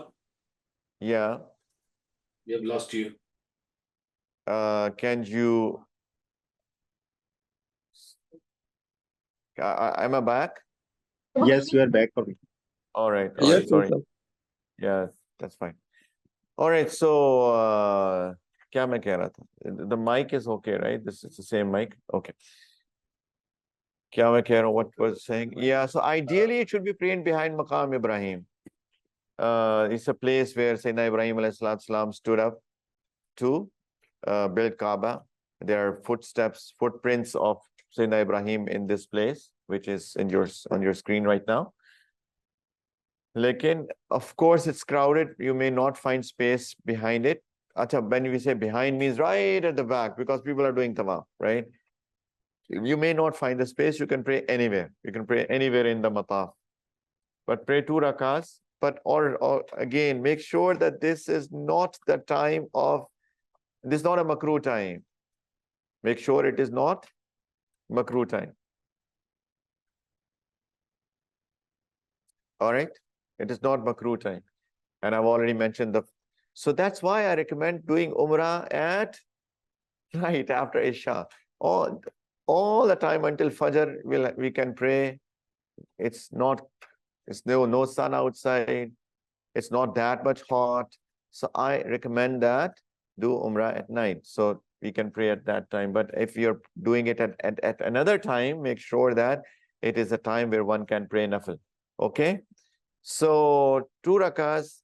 After that, so there are 5 times that I've already mentioned. They are mentioned in the slide as well when it is makruh to pray. After that, drink Zamzam. There are coolers of Zamzam there. Drink Zamzam. It is sunnah. I'm talking sunnah Umrah. So pray. It is not Fard Wajib, but it's sunnah to drink Zamzam. Make dua. There is a masnoon dua of Zamzam as well. Allahumma inni as'aluka ilman nafi'an wa rizqan wasi'an wa shifa min kulli da. Oh Allah, I ask you for a beneficial knowledge, a vast provision, and cure from all diseases. So make the niyat as well. If you're sick, make niyat, Ya Allah, please cure me from all diseases. Or whatever niyat you make. Prophet said, Sallallahu Alaihi Wasallam, ma'u zamzam lima shuribala. The water of Zamzam is whatever it is drunk for. Jo niyat kar le, wo milega. Kuch bhi niyat kar le. You want to make your son Hafiz? Make niyat for drinking Zamzam. Ya Allah, make my son Hafiz. Inshallah, make dua. And inshallah, that dua will be accepted. But this is the masnoon dua. Allahumma inni as'aluka ilman nafi'an wa rizqan wasi'an wa shifa min kulli da. Theek? Now, after drinking Zamzam, acha, after wajibut tawaf, please make some dua. That is the time of acceptance of dua as well.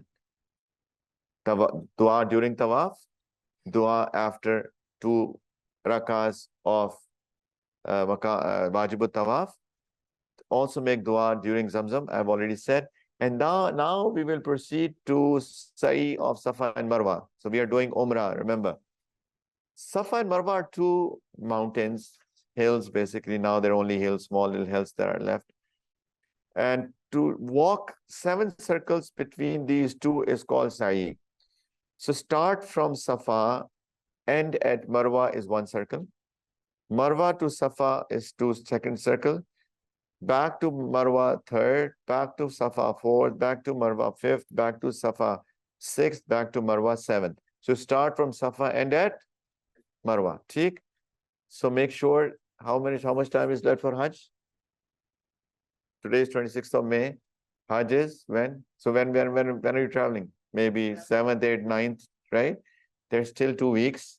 Guys, please do make sure you are physically fit. तो थोड़ी walk shop शुरू करें, ठीक है? Make sure because you have to walk a lot in Mina, going for Jamarat. We have to physically. I'm not kidding. It's serious stuff. You know, when we are preparing, we're doing this Hajj workshop. There should be a workshop in the gym as well, or somewhere. Make sure that we are physically fit, please. Illa that somebody is sick, of course, that's a different story. But if you're not sick, तो अपनी थोड़ी walk की आदत डाल लें इन 2 हफ्तों के अंदर थोड़ी सी मेहनत करें because there is a lot of walk. All right.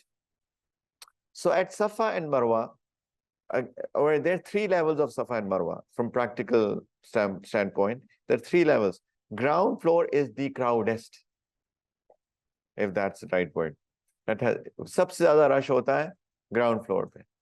Then a little bit less on the first floor, the least on the second floor. But you need to know how to get to the first and the second floor. So get with somebody who is experienced. It's good to do Umrah and Hajj with somebody who is experienced in that. So people who don't know, who are going for the first time, you know, don't do it on the ground floor. I recommend do it on the first floor or the second floor. Okay? All right. So start at Safa. So start with dua, right? And if sorry, one thing before that, one thing that I've skipped. After drinking Zamzam, there is a 9th istilam, which is sunnah as well. After drinking Zamzam, there is another istilam. So that is also done from a distance. So look out for the green light, and you can find that green light while going to Safa and Marwa. So when you're leaving the Mataf area and going to Safa and Marwa, on your way, you will find the green light. So what did I say? What is the green light for? That is right in front of Hajar Aswad. So आप green light आपको नजर आ जाएगी ये Hajar Aswad है. So do the 9th istilam. That is also a sunnah. ठीक? Then you head for Safa. Safa, generally we cannot see Kaaba anymore because of the construction of the masjid. But you know, raise your hand, Bismillah, Allahu Akbar, make some dua, and then start your circle towards Marwa. There is a green light in the lower picture. There is a green light. That's a green light on the roof of every floor. Between these in that green light, from the start of the green light to the end of the green light, men walk brisk or jog. Don't leave your wives behind. It's not a 100-meter race. It's a little jogging in the sunnat of Sayyidah Hajar alayhi salam, who ran between these 2 points when she was searching for water between Safa and Marwa. Okay? So this is in following the sunnah. Women do not run. Women do not run here. Women do not jog here. They walk normally. Men walk a little brisk in a little brisk pace or jog a little bit, depends on how your knees are like, right? But that's what we do. The men do, depend on their physical health, of course, physical situation. Wudu is not a requirement for sa'i. So say, for example, somebody breaks his wudu after tawaf. If somebody breaks his wudu after tawaf, don't worry. Sa'i can be done without wudu. It's good to have wudu, but if somebody does break it, then it is not a requirement for sa'i. Cheek. So make dua at every point, like Safa Marwa, Safa Marwa, Safa Marwa. Make dua, stop at that place. Make sure we make dua. This is the time for dua. And then after the 7 circles, the Umrah is complete. Right? How much walk that would be? Approximately. What do you think? 600. Google karo zara ke what is the distance between Safa and Marwa? 300. I think 400 meters or something, right? Yeah. So if say we assume, let's ask Mr. Google, 450 meters. Google says 450 meters. So 415 to 7, 3.6 kilometers. Sahi is 3.6 kilometers. What was I saying? Make sure that you're physically fit. See, that is 3.6 kilometers, just Sa'i of Safa and Marwa. Before that, Tawaf, right? Before that, walking all the way from the hotel, etc., etc. So make sure that you're physically fit. See, don't rush, make dua at every point. This is the time to make duas. The whole Hajj is about making duas. All right. So now we are done with Umrah, but one thing is left. What is that? Getting out of Ihram if you are? Yes, good, mashallah. Good students, man. Jazakumullah.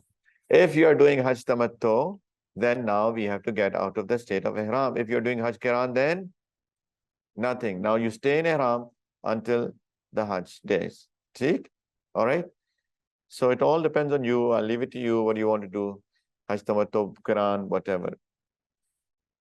So if you're doing Hajj Tamattu, now you have to get out of Ihram. How do you get out of Ihram? By either cutting your hair or shaving your head off, for men only. SubhanAllah, I was teaching it somewhere, after somebody went for Hajj, a sister went for Hajj, and after Hajj, she said, "Oh, I have done halak." Halak means shaving, kasar means cutting. She said, "Alhamdulillah, I have done halak." Yani, I've shaved my head off. I said, I felt as if, I'm drowning. I go, did I not teach them right? Did I say that women also do halak? I was so worried. I said, what? Halak? Did you shave your head? No, no, no, I cut my hair. I said, thank God. Right? So women do not shave their head. Men do, if they want. Or they can also do kasar, cutting their hair short. If they cut their hair short, then it has to be at least 1/4 of the head and at least this much. At least like how much that would be? 1/2 inch or 1 inch? 1 inch approximately. 1/4 at least of the head. If you do it all of the head, that's good. But at least, I'm saying at least 1/4 of the head and at least 1 inch from all 1/4. If you shave, of course, you shave your head off. Women, they also cut this much, 1 inch. How do they do it? So what they do is generally they have long hair. So they cut from all sides, right? At the edge, there'll be all head actually. But if they also cut 1/4, that is at least, ठीक? So at least 1/4 of the head, hair of 1/4 of the head. Yani 1/4 of the head. ठीक? So when the women their hair are long, they take it at the back. Basically, that's all head. That's all head. So 1 inch from at least 1/4 of the head, or if somebody cuts all head, that is even better. For men, it is more virtuous to shave versus cutting. But cutting is also valid though. Some people ask, we are doing Umrah and then we'll do Hajj. So what if I cut first and then shave? Fine, can do it. Lekin, if you shave after Umrah as well, so what will you do at Hajj? Shave again, right? In like 3, 4, 5 days, some hair will come out. Or even if no hair comes out, what if somebody does not have hair on the head at all? Some people are bald, like they don't have hair at all. What do? They also pass on the blade. So just passing on the blade on the head will be equivalent to shaving. Tick? So they can shave after Umrah and after Hajj, both. But if somebody wants to do kasar, cut their hair short, that is also fine. But let me tell you that it is more virtuous to shave versus cutting. But cutting is valid. All right. So this is if you're doing tamattu, but if you're doing Quran, don't shave, don't cut, and continue with your ihram. That's a little more challenging, but then there's reward for challenges as well. Acha, now what we are doing?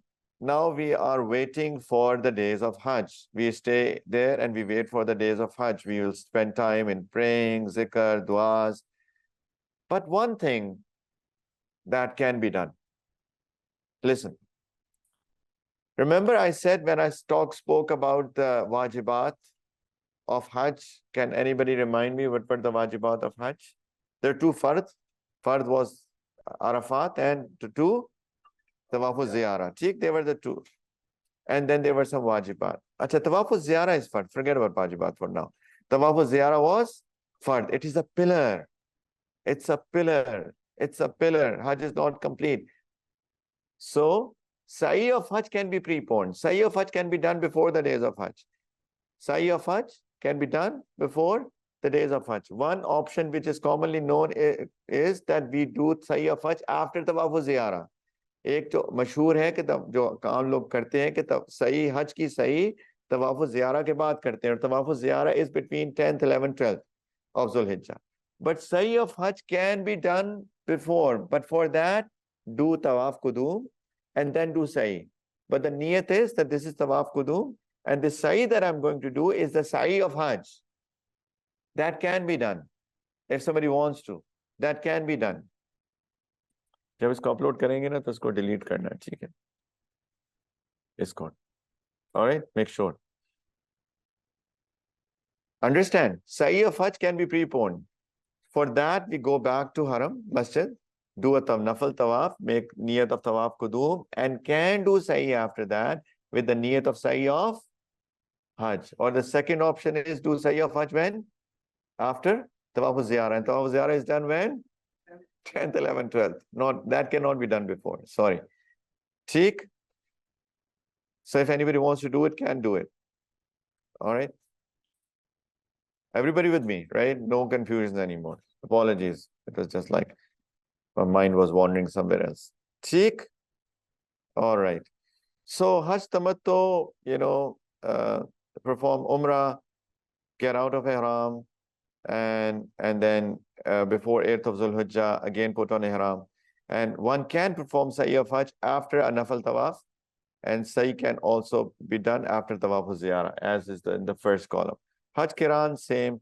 One can do Umrah, then stay in Ihram, Tawaf al-Qudum, and then Sa'i of Hajj. Can be done after Tawaf Qudum or can also be done after Tawaf Ziyara. And Hajj Ifrad is only Hajj, but still the Sa'i of Hajj can still be done before, where go and do a Nafal Tawaf and then do Sa'i of Hajj after Tawaf al-Qudum, but that is an option, can also delay it after Tawaf Ziyara. So Sa'i of Hajj says 2 times, either before or after, but make sure that Sa'i is only after Tawaf. Sa'i cannot be done alone. Sa'i के लिए उससे पहले तवाफ जरूरी है. ठीक, अगर सही हज की सही भी करनी है तो उससे पहले एक नफल तवाफ करना पड़ेगा. तो it will be just like an Umrah, another Umrah, right? Okay. Now, the days of Hajj. So come the day 8th of Dhul-Hijjah. So on 8th of Dhul-Hijjah, if we are doing Hajj Tamattu, so we are out of Ihram, so put on Ihram again. Where do we put on Ihram? No. Wherever you are, in your hotel. Makkah, Aziziyah. Aziziyah is within Haram as well. Remember, Mina is in Haram, Muzdalifah is in Haram, right? Only Arafat is outside Haram. So if we are in Aziziyah, we are still in the Haram boundaries. If you're in Makkah, in hotel, you're of course in Haram. So put on Ihram wherever you are, in Makkah/Aziziyah, depends on what package have you taken. And then we go to Mina on the 8th of Dhul-Hijjah. The sunnah is to go after the sunrise, but there are some groups, I don't know what will happen with whatever group you are in. They may take you a night before. It's a possibility. समझ रहे हैं? सुन रहे हैं? Are you with me? So they may take you a night before. Don't get upset at them. They're just doing it to manage the crowd. Buses, so they may, but So whatever, it's fine. Sunnah is to go after sunrise of 8th of Dhul-Hijjah, but do not please argue with your group facilitators. Don't. Take and whatever they're doing, just follow what they're saying. All right. So 8th of Dhul-Hijjah, go to Mina. What do we do in Mina? Just stay there and pray and do zikr, nothing. Basically, 8th of Dhul-Hijjah is to gather in Mina. Prophet ﷺ gathered people in Mina. There is no rituals in Mina. So just as a brief overview, so number 1 is depart from Makkah to Mina. So 2 is Mina. So we go to Mina, and on 9th, this just an overview. On 9th of Dhul-Hijjah, we go from Mina to Arafat. Remember, there's Mina, then Muzdalifah, then Arafat. We skip Muzdalifah, we go all the way to Arafat. That is the day of Hajj. Remember, the most important day. Right? So the sunnah is to also go after Fajr to Arafat. But if group people takes you before, don't argue, please. Then we stay 9th in Arafat. After sunset, we come to Muzdalifah. After sunset of 9th, we come to Muzdalifah. We stay overnight in Muzdalifah. Then on the 10th morning, we come to Mina. Okay. And then we do a few things in Mina.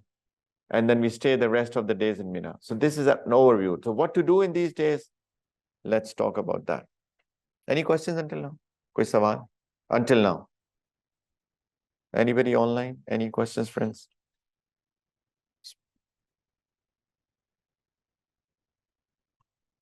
All right. Either you are sleeping or you are I do have Assalamu questions. So, MashaAllah, have- Sheikh Sahab, great job. yes, go ahead, please. I just wanted to ask that आपने अभी जैसे mention किया, so after the Umrah we can kind of come out of Ihram and then we can do the, I'm just confirming again that, and Yeah, then Ihram फिर से कर सकते हैं on the Yeah, so 9th. if we are doing Hajj Tamattu, there are ji, two types of Hajj. If you're doing Hajj Tamattu, in Hajj Tamattu, the difference between Hajj Tamattu and Hajj Qiran is that in Hajj Tamattu, after Umrah, we come out of Ihram by cutting our hair. And then on 8th of Dhul-Hijjah, we put on Ihram again. In Hajj Qiran, after Umrah, we don't come out of Ihram and stay in the same Ihram. So of course, we are in the Ihram, we don't have to put on Ihram again. So yes, if you're doing Hajj Tamattu, we come out of Ihram after Umrah, stay without Ihram for the rest of the days. On 8th of Dhul-Hijjah, we put on Ihram again. and we are ठीक है? living within, जी बहुत शुक्रिया, and we are living within the parameters. जैसे अजीजिया में रह रहे हैं तो बस Yeah, वहीं yeah. से ही हम नियत कर सकते हैं फिर से हज Exactly. के ihram की. Okay, we don't need to Exactly. go Yeah, to that's the what I- Miqat. Yeah, Okay, yeah, thank yeah. you. That's what I said. That's what I said. Okay, hotel, if you're in a hotel in Makkah, if you're in Azizia, wherever you are, we put on Ihram from that very place. ठीक? Okay, जी शुक्रिया. Gee, anything else? Until Yes, now. I did. MashaAllah, Online ले लेंगे. MashaAllah, Go ahead. Yeah, I MashaAllah, was, Sheikh Sahab, you are doing a great job. Jazakallah. Questions? Thank okay. you. I have a question here. Yeah, go ahead. So when you want to do this Tawaf-e-Qudum, I know there was a slide which was saying that Tawaf-e-Qudum is only for the Hajj-e-Qiran, लेकिन जो अगर किसी को सही करनी है the Hajj Right. की सही किसी को करनी है तो वो तवाफ as That a will be a नफली nafal तवाफ tawaf. करे. So that'll be a nafal tawaf. So make a niyat that I'm doing nafal tawaf for Hajj Right. Tamattu. Yeah, so Sunnah Tawaf Qudum, Sunnah is for Hajj Qiran. I didn't want to overburden people with a lot of information. So I said to niyat of a nafal tawaf. Tawaf Qudum is also a nafal tawaf. So make niyat of a nafal tawaf, and if you want to do sa'i of Hajj beforehand, then just make niyat that I'm doing this nafal tawaf or tawaf Qudum. It's also, as I said, nafal, and then do sa'i after that. Yeah, you can. Okay, Jazakallah khair. Ji, Kamran. Let's say we reached 6th of Dhul-Hijjah in Makkah and we have completed our Umrah on 6th night or 7th night. And before going to Mina, can we apply perfume or something? Or no? If you're out of Ihram, you're out of Ihram, then do whatever. All the limitations are gone. All the impermissibilities that we spoke about of Ihram They're all gone after that you come out of Ihram. You can cut your nails, you can shave your hair, you can shave your pubic hair or armpit hair, can have, have romantic conversation with your wife. Everything is permissible, put on perfumes. So we are out of Ihram, so we're out of Ihram. Become normal people. These were the impermissibilities for Ihram, right? So if we come out of Ihram, everything lifted. Ji. Assalamu alaikum. Can I ask one question, please? Sure, please. For Hajj, Tawaf Qudum and Sa'i of Hajj, we don't need to be in the state of Ihram? No. No. So if we are doing Hajj Tamattu, right? So Hajj Tamattu Yes. after Umrah, we have come out of Ihram. Ihram. So when we go in our normal clothes for men, women are in any way in their normal clothes, but they will not be in Ihram. They will do a Nafal Tawaf and they'll do Sa'i of Hajj if they want to. As I said, it is not necessary to do Sa'i beforehand, by the way. One can do it after Tawaf Ziyarah as well, right? So there are two options. But if you're doing it before, and if we are doing Tamattu when we are already out of Ihram, we will not be in Ihram for that Nafal Tawaf / Sa'i of Hajj. Yes, we will not be in Ihram. Okay? Jazakallah khair. Thank you. Even after Tawaf Ziyarah, we'll speak about that inshallah in a little while. Even Tawaf Ziyarah, people are out of Ihram. So if they are doing Sa'i of Hajj after Tawaf Ziyarah, they will not be in Ihram for Sa'i of Hajj after Tawaf Ziyarah as well. So there is in Sa'i of Hajj, there is no Ihram. See? Jazakallah khair. Thank you so much. Sorry.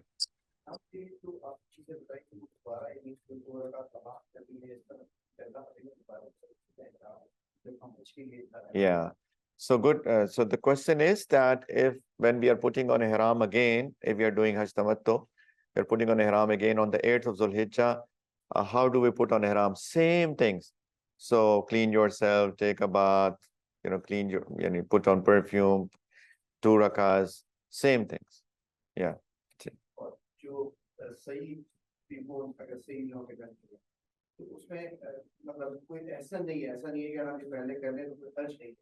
Yeah, there is no hurry to do it beforehand. Prophet ﷺ did it after Tawaf Ziyarah. So if somebody wants to stick to that, then he can. This is Fuqaha have considered it based on, of course, the Quran and Sunnah, that one can prepone it. It is an option for maybe, if somebody is sick, he may think that, after Tawaf Ziyarah, I may not be able to do that. Or maybe it's very crowded, so let's do it now. So it's an option.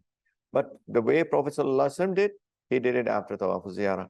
So if you want to stick to that, then do it after Tawaf Ziyarah.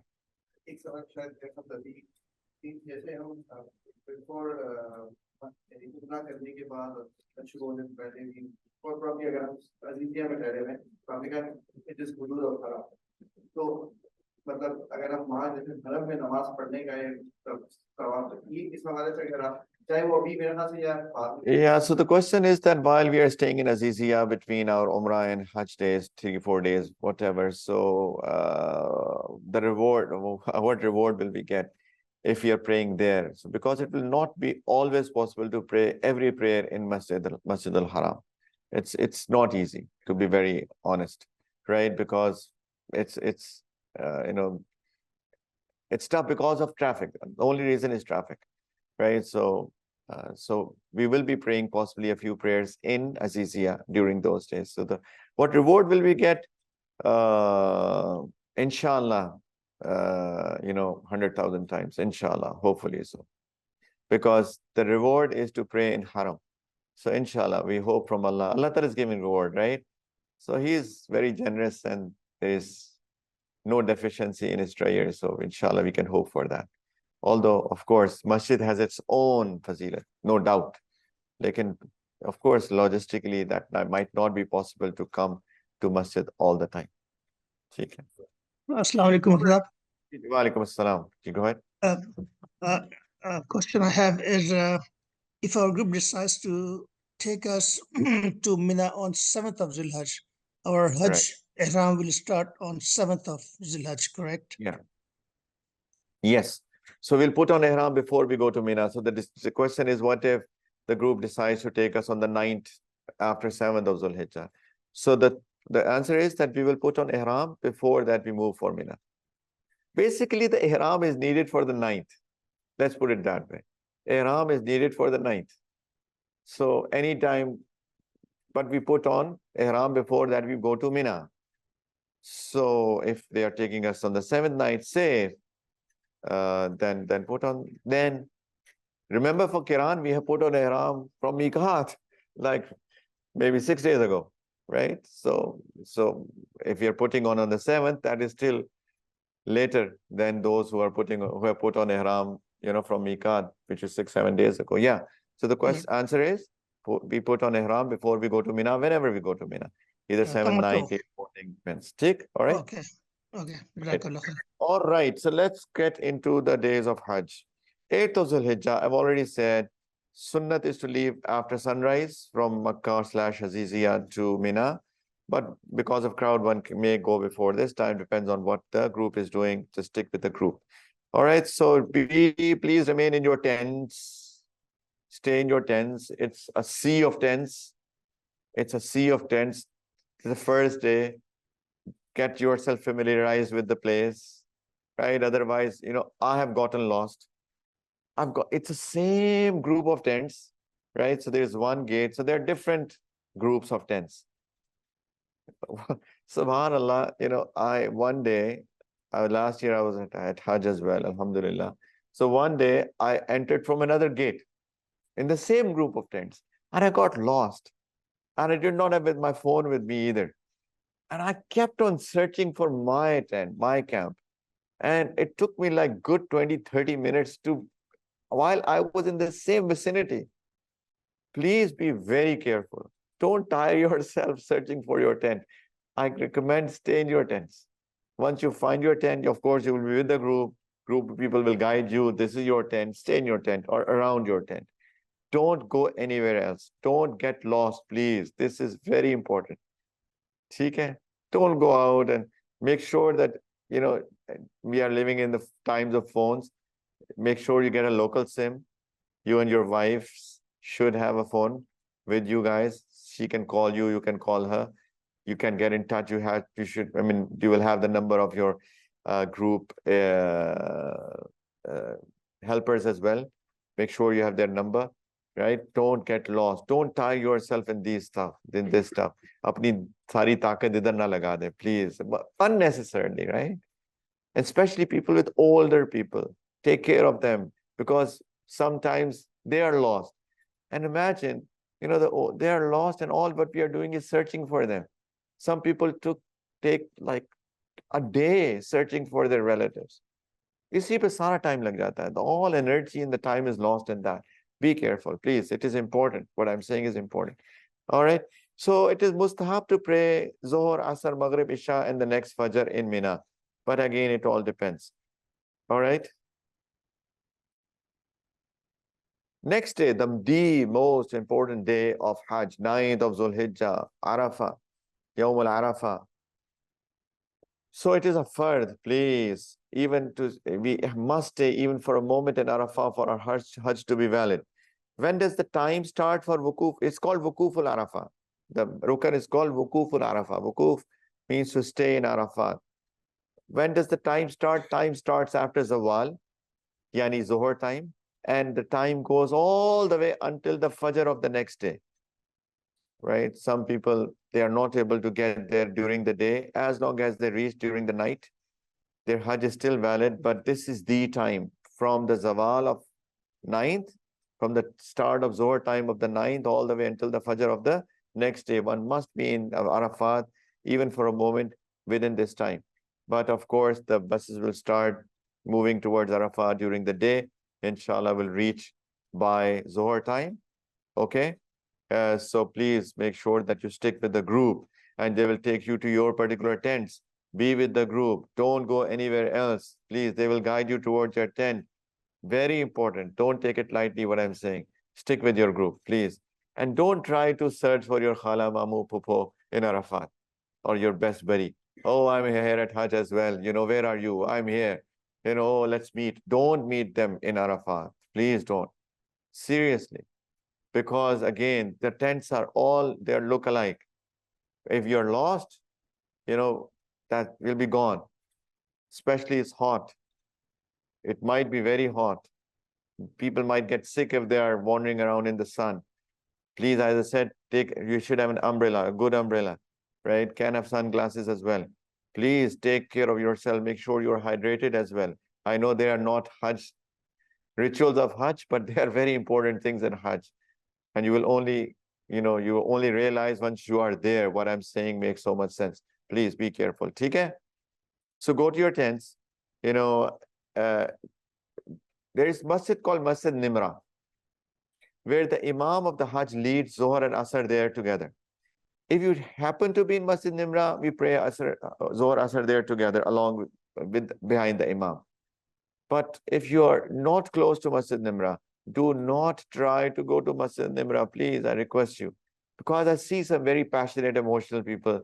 They say, oh, I want to go to Masjid Nimra. Good luck if you're very passionate, but this is risky, friends. This is risky. क्योंकि हो सकता है वापस आपको अपना tent ही ना मिले, फिर क्या करेंगे? You have gone, you have prayed, but what if you don't get your tent back? You'll be lost, right? And your Hajj will be spoiled. Seriously. So if you're not close to Masjid Nimra, don't try to go to Masjid Nimra. Pray in your own tents. There will be Jamaat of Zohar and Asr in your tents. The groups that we are going with, they will pray Zohar at its time and Asr at its time. They will not combine because there is a difference of opinion in that. ठीक है? तो जोर के वक्त में पढ़ेंगे, असर के वक्त में पढ़ेंगे. Stick to that.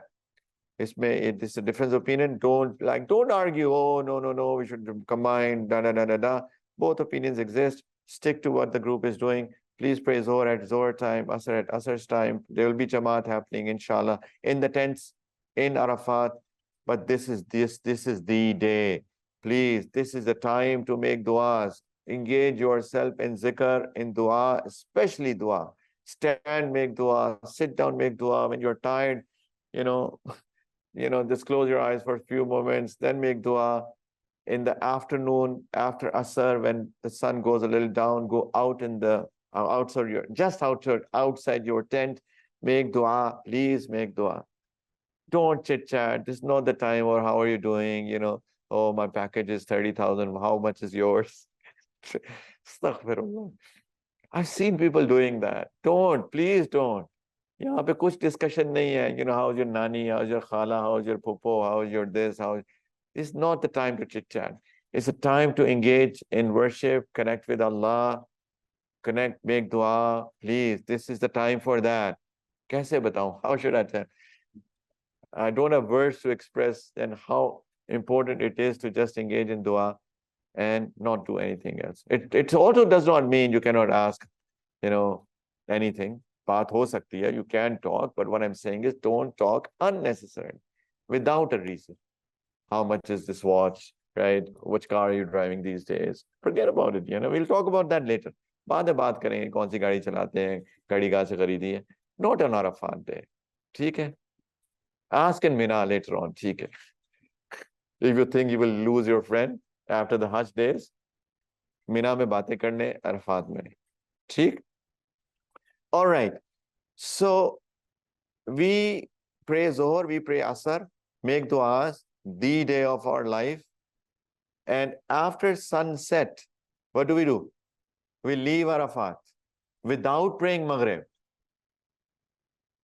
We leave Arafat without praying Maghrib.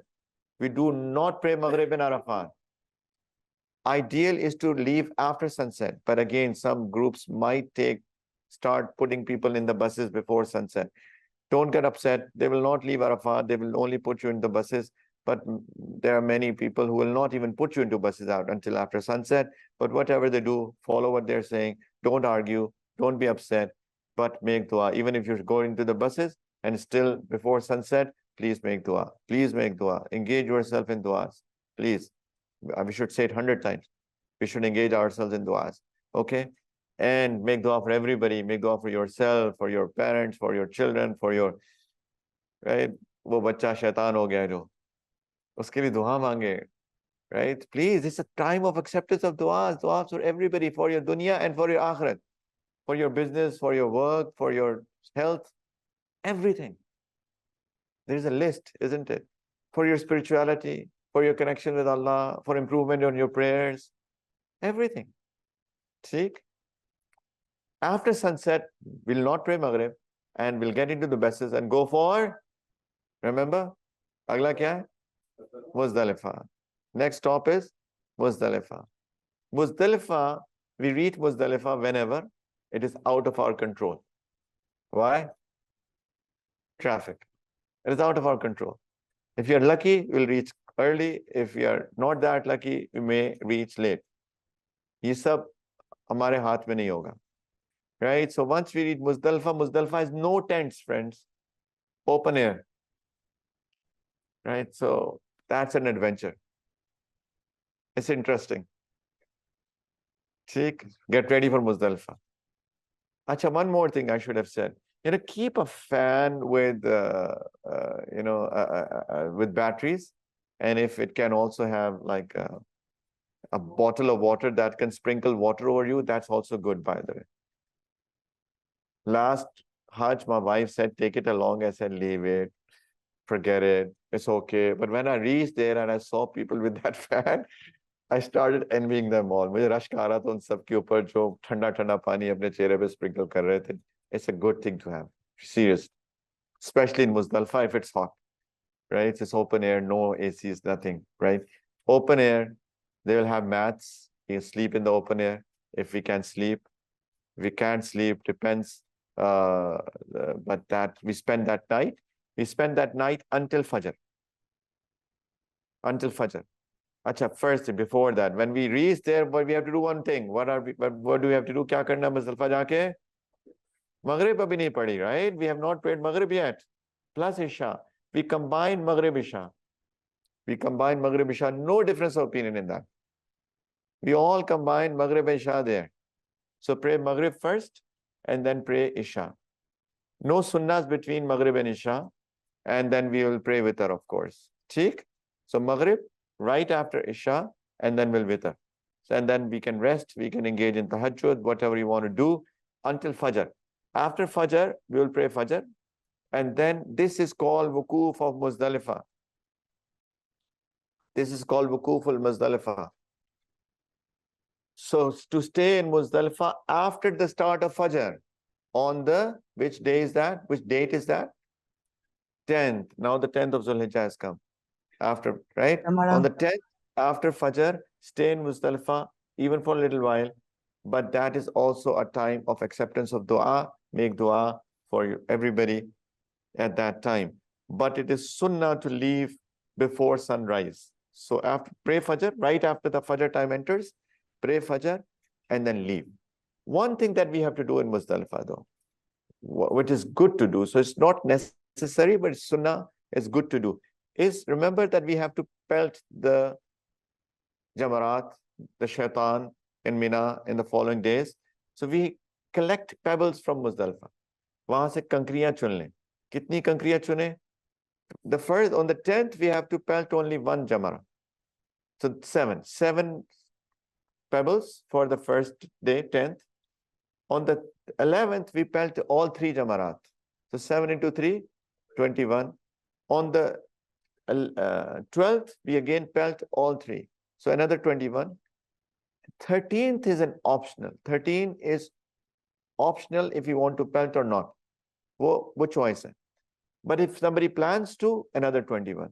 So 21 plus 21 plus 21 plus 7 equals 70. If somebody plans to not do 13th, then reduce 21 from the number. Take a few extra as well. You'll find where can all of these millions of people find 70 pebbles each? There are plenty there. They have made arrangements there. Actually, we will not find it in Mina. So it's good to collect here. Mina में नहीं मिलेंगी इतनी सारी कंकरियां आपको. वहां मुश्किल हो जाएगी. यहाँ से लेकर जाएं. So keep like you will get a bag or take like a bottle of water, an empty bottle of water. Kuch bhi, but collect 70 pebbles per person. Per person. आपकी अलग, बेगम की अलग. ठीक है? Separate for every single individual. All right? Done? So collect pebbles from here. So after praying Fajr, stay for some time, make dua, and then we will leave for Mina on the 10th of Dhul-Hijjah. Any questions until now? कोई सवाल किसी को किसी किस्म का? Do we have to wash the pebbles? It's good to wash the pebbles. Not necessarily though, but it's good to wash the pebbles. Assalamu alaikum, Mufti sir. Walaikum assalam. My question is like, as in Muzarfa, you said we will be spending night there, and as you give an example, we should carry the fan there. I have heard about like torch is also mandatory to carry with. So a small torch, if you advise for that, please.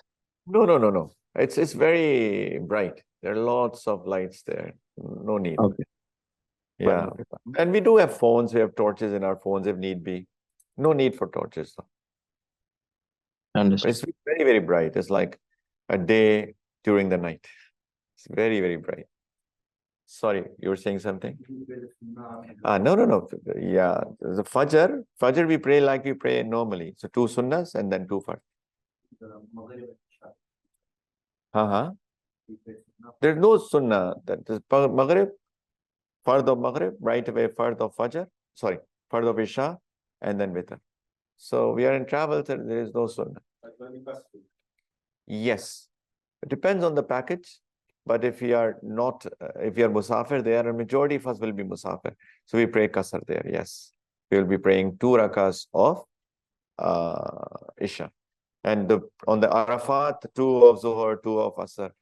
That's what we'll be doing. We'll be praying Qasr. Mostly. Yani, majority of us will be Musafir. So basically, I don't want to get into the topic of Safar, but the way that we are all going, you will not be at one place for 14 days or more, right? So we'll always be there for less than 14 days. It'll be Musafir all the way throughout, most likely. So if we are praying in the masjid behind the Imam who's praying 4, we'll pray 4. If you're praying, doing our own Jamaat, we'll pray 2. Cheek? All right. Anything else? Yes, Mufti Sahab, in ek sawal. Sure. Will we be carrying our bags with us when we leave Mina for Arafat and then from Arafat to Muzdalifah? That's a very good question as well. I thought, because we're doing the rituals, so we'll stick, although I'm trying to cover as much logistics as I can, which I think is very, very important. But there are many other logistical things which we will, inshallah ta'ala, be covering when we will be there. But as you have asked it, when we go to Mina on the 8th, we'll just carry a sort of a backpack. We cannot carry any suitcases. Well, we must carry a backpack with nothing inside, maybe 1 extra pair of ihram for men and maybe 1 pair of clothing for women, so that if it gets filthy for some reason, we can change it. Don't think about getting dirty, sweaty, forget about all of that. Only if say, for example, we go to the toilet and what if it, some filth comes onto us, so you want to change it, just keep 1 pair and that's it. Don't carry anything else for the days of Mina. Some toiletries, necessary toiletries, right? A brush and stuff, maybe that's it. So when we go for Mina, that's what we should carry. So we'll carry the same to Arafat. It'll be just 1 backpack. So it's good to have 1 backpack as well along. Generally, the groups do give backpacks when we go there. Like even if they don't, I recommend everybody to carry 1 backpack along with them. See? We will not take, there's no place in the tents to put your bags. Wahan pe jagah hi nahi hogi. So all what we can, we can go with is a backpack. That's it. And by the way, in the last 3 days of Mina, people who are staying in Aziziyah is walking from Mina. So we can always come back to Aziziyah on the 10th or the 11th, right? If need be, where our stuff would be, if we are staying in Aziziyah. So I'm not talking about that logistics, but yes, the important is we'll not be carrying any stuff when we go to Mina except 1 backpack with possibly 1 pair of clothes and nothing else, few necessary toiletries or any medicines if you are taking medicines. All right, done. Okay, thank you so much. All right, so now is the 10th. It's a very hectic day.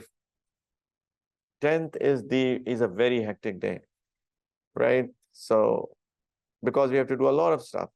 So once we come after Fajr, before sunrise, we leave Muzdalifah, come to Mina to our tents. And what we do next is pelting of Jamarat. Jamarat there are 3 Jamarat. They are, a large, medium, small. There are Arabic terminologies for that, Aqaba, Wusta, Sughra. But so there is small, medium, and large. So the way that they are made, the way that you can enter this place is only one way. Is one way. You cannot enter from any other place. There is one way. The traffic is directed in one direction. So when you enter these Jamarat areas, you will find the small first, then the medium, then the large.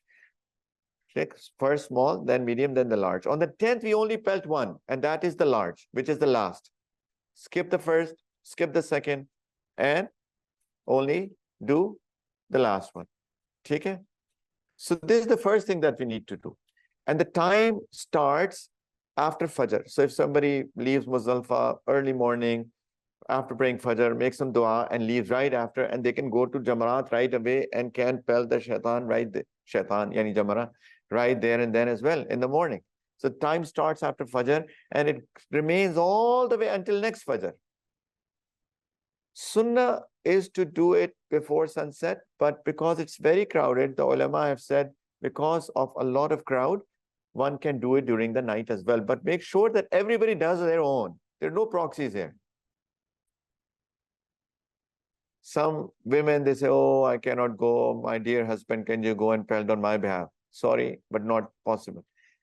Even if somebody is on wheelchair, take the wheelchair there. They still pelt their own. No proxies. Illa somebody is bedridden, maazallah. Then, of course, if you cannot even go on a wheelchair, that's a different story, but that's the only exception. Please, everybody goes and do their own. It's easy. Please do not get scared. It's easy. The way that they have done now, it's very easy. It's a doable thing. Don't get scared. Okay. So, throughout this time, we'll be reciting Talbiyah of Hajj. But we will stop Talbiyah before we start pelting. And that is the end of Talbiyah. We'll not recite Talbiyah after that. We'll continue to recite Labbaik Allahumma Labbaik, Labbaik la Sharika lak Labbaik on the day of Arafah, in Muzdalifah. We'll continue that zikr, but we'll stop before pelting the Jamara on the 10th. We stop, and then that's it. That's it. We don't recite after that. So the first thing that we'll be doing on 10th will be Wukuf of Muzdalifah, of course. Then we come to Mina and we'll pelt only one Jamara, which is the biggest. All right? Then there is no dua after that. The next thing that we'll be doing on the 10th is, as you see in the front, is the sacrifice of the animal. Is to slaughter a goat or a sheep, or to participate in a camel. 7 people can participate in a camel. But generally you slaughter a sheep or a goat. So what do you do? How do you do it? You will not do it yourself. आप खुद से नहीं करेंगे. कौन करेगा? The group will do it. So what will you do? After that you pelt, you call, they will give you their number. You call them, I'm done with my pelting. I'm done with my Jamarat. Right? So please sacrifice. And they will sacrifice, and most probably they'll let you know, sacrifice done. Theek? This is Sunnah way. I'm telling you a Sunnah way. In sequence. First pelting, then sacrifice, then cutting or shaving of the head. This is to be done in sequence. This is the Sunnah way. This is the proper way. Theek? So first thing pelting, then sacrifice, then cutting or shaving of the head. Cutting the hair or shaving of the head. Theek? Acha, what I not covered, this is Jamarat, by the way, in its real picture. And the bottom is a huge wall now. So it's not that much crowded. Try to get to the front. Aram se you can get. It's not difficult, by the way. Take it easy.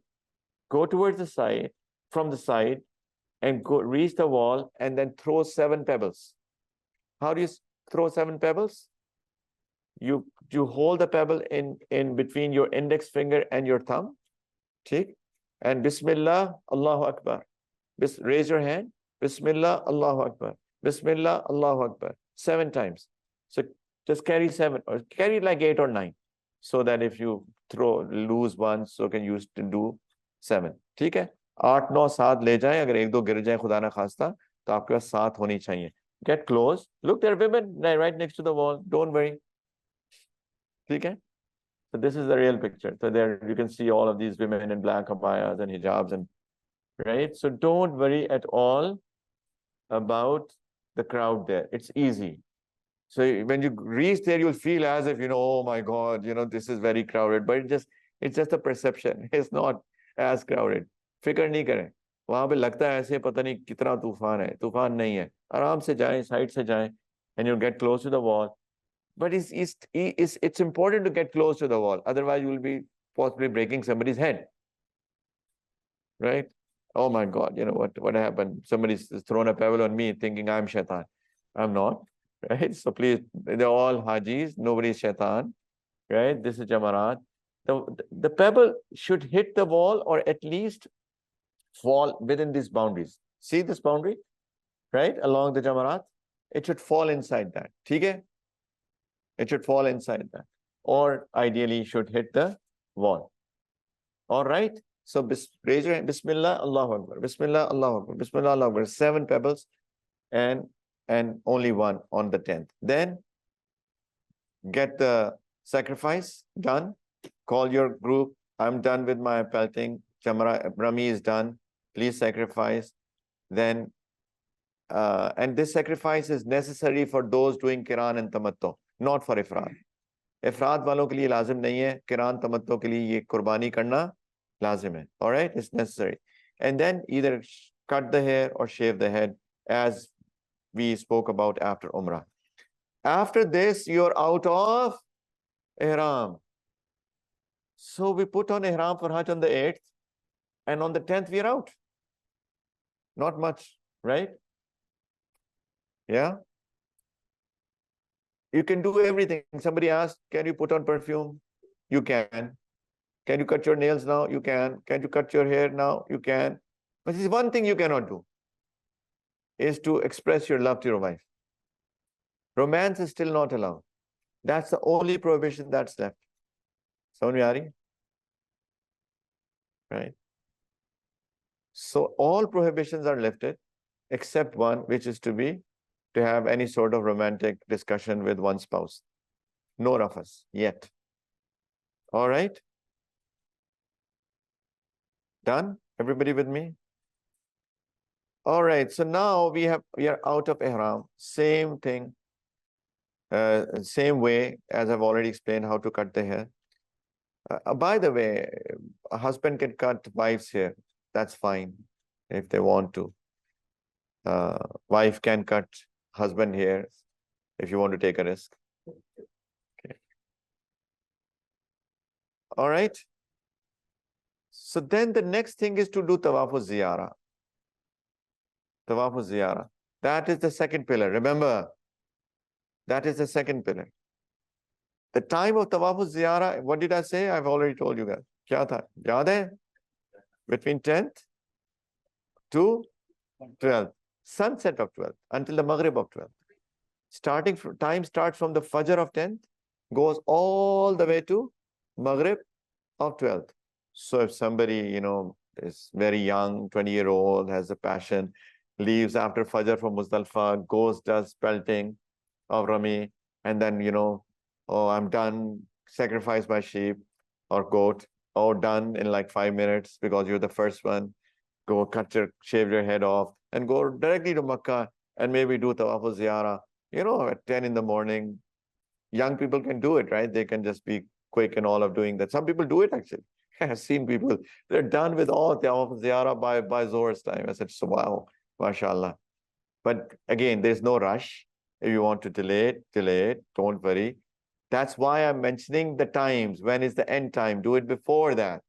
So remember, the pelting is until the Fajr of next day. If you want to delay it until the evening, if you're very tired from Arafat and Muzdalifah, you want to go and rest in your Mina tent or whatever, you can also walk to Azizia. If you have a room there, you can rest there. You want to come back and do pelting in the evening, can do it. And then sacrifice after that, then shave the head, cut the hair after that, and they want to delay your tawaf ziyarah on the 11th, can do that. So that's why we need to know what are the starting times and the ending times. इसलिए बता रहा हूँ कि शुरू का वक्त और आखिर का वक्त, ताकि उसके अंदर मैनेज करना. We have to manage within those times. Yes, Dr. Saab? ठीक? All right. So tawaf ziyarah, that is the fard. So between this time, the only exception that one can delay after 12th is again the women with their menstrual cycles. If they are in their menstrual cycles, cannot do tawaf ziyarah, they have to delay. If they're not pure by the Maghrib of 12th, they have to, of course, no choice. But there is nothing on them. That is from Allah, right? So they can delay it after 12th as well, 13th, 14th, until whenever they are pure. There is nothing on them. There's no compensation for that because it was beyond their control. Should I mention one more thing? Some women, they play with their menstrual cycles by taking medicines. Can be done based on my experience with dealing with a lot of cases of women. I do not recommend that at all. Some women get very sick. Some women, they still get spottings, even though they're taking medicines, and they get so confused. Is it my cycle? Is it something else? Then they come, they ask, and the muftis are confused as well. What is that? Subhanallah. It becomes very complicated. And more than anything, they get sick. They get some women get nauseatic and whatnot. I recommend leave it to nature. Leave it to Allah Ta'ala. Let it be whatever it is. Manage your time accordingly. That's okay. Sayyidah Aisha radiallahu ta'ala anhu got her cycles when she reached for Hajj. She started crying. She had not done Umrah. She came with the niyat of Umrah. Prophet sallallahu alaihi wasallam said, why are you crying? She said, I got my cycles. So Prophet said, why are you crying? So it's okay. It's from Allah. Get out of Ihram by, don't do Umrah, because she was not, she knew that she would not be pure until Hajj days. Prophet sallallahu alaihi wasallam said, give a sacrifice and can come out of Ihram. That is the kafara of coming out of Ihram without doing Umrah. So she did her Hajj. After Hajj, she was pure. Then she did by Tawaf Ziyarah, she was pure. So she did Tawaf Ziyarah, she did the rest of the rituals of Hajj, and then she did Qada of that Umrah. She made up that Umrah after Hajj days. Simple, right? Keep it simple. This is my recommendation. I'm not forcing anybody, but this is my recommendation. I do not, and the number of cases that I've dealt with, I do not recommend that women take medicines. Let it be whatever it is, please. All right? So Tawaf Ziyarah for women who are in their monthly cycles can have to be delayed until that they are pure. If it's before 12th, good. If it is after 12th, fine. But men have to be until the sunset of 12th. If they do not do it, then they'll have to give compensation for that. So whenever you want to go to Makkah, within these days, go do Tawaf Ziyarah. If you have not done Sa'i of Hajj until now, then also have to done Sa'i of Hajj after Tawaf Ziyarah. Remember, Sa'i of Hajj has to be after a Tawaf. Either a Nafil Tawaf before the days of Hajj or after Tawaf Ziyarah. But it has to be after a Tawaf. But that is wajib. Sa'i of Hajj is wajib. Remember that. Cheek. Now come back to Mina. Now it is 11th.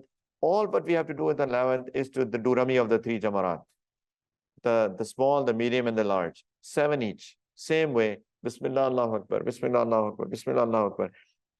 But after the first and the second, it is a time to make dua as well. Pehli aur dusri pe Rami ke baad dua karna masnoon hai. It's a time of acceptance of duas. But not after the third. Not after the third. Only after the first and the second. All right? What is the time? It starts from the start of Zohar until all the way to Fajr of the next day. So we can do Rami of these Jamarat on the 11th and on the 12th after the Zohar time starts until all the way to the Fajr of the next day. Sunnah is to do it before sunset, but as I said, if anybody delays it, there is nothing on him. If he thinks it is hot, it is crowded, he can delay it after sunset as well, no problem. The reason Prophet ﷺ, he told not to do it after sunset because it used to be dark. But now there are floodlights, it's all bright. So that reasoning is gone now. But again, if somebody wants to follow Sunnah, try to do it before Maghrib. But if somebody delays it after Maghrib, do it at night, that's fine. But make sure that everybody does it before the Fajr of the next day. Done? So that's what we'll do on 11th. That's what we'll do on the 12th. Same scenario. On the 13th is an option. The Rami of the 13th is an option. One can go back after the 12th. And his rituals of the Hajj are over. Finished. Except one thing, which is Tawaf al-Wida. But if somebody chooses to do it on the 13th, that is also possible. Quran says, فَمَنْ تَعَجَّلَ فِي يَوْمَيْنِ فَلَا إِثْمَ عَلَيْهِ وَمَنْ تَأَخَّرَ فَلَا إِثْمَ عَلَيْهِ.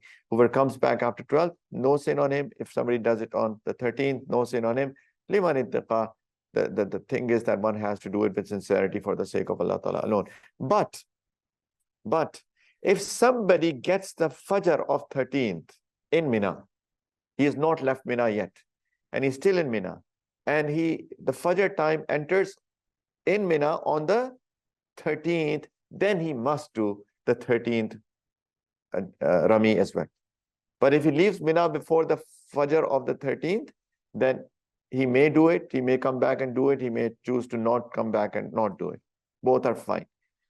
All right, so this completes all the rituals of the Hajj except one. Any questions?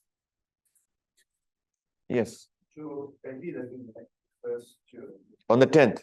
Yeah. Preferred is before sunset. Yeah, all Ramiyas preferred are before sunset. Tawaf al-Ziyarah is any time. Tawaf al-Ziyarah can be at any time. No, there's no preferred time. No. Yes. Any other questions until now? There's no dua after the third pelting, the biggest shaitan pelting, biggest jamara pelting. So on the 10th, we are only doing the biggest, so there is no dua. So the principle is there is no dua after the pelting of the biggest jamara. So on the first day, 10th, we are only pelting the biggest jamara, so there is no dua after that.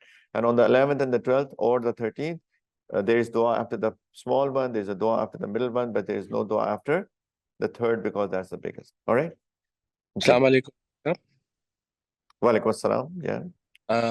I just wanted to know कि जब हम peeled कर रहे होते हैं शैतान को, is there a specific direction जिसमें हमें खड़ा होना होता है? Like should Mina be on our right side and Kaaba Yes. should be Haram should be on our right side? I purposely, sorry to cut, I purposely did not mention that because of the crowd. Ideally, if there were few people, then there's an ideal way of standing. Ideal way of standing is that the valley of Minas are on our right, the Kaaba, Makkah is on our left. But don't worry about that. The key is that we get close, we raise our hands, say Bismillah, Allahu Akbar. That is that's the thing to be considered.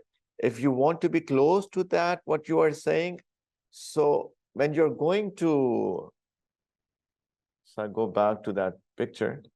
When you're going towards this Jamarat, to get closest to what you are saying, so you can go either on the right of the wall or to the left of the wall.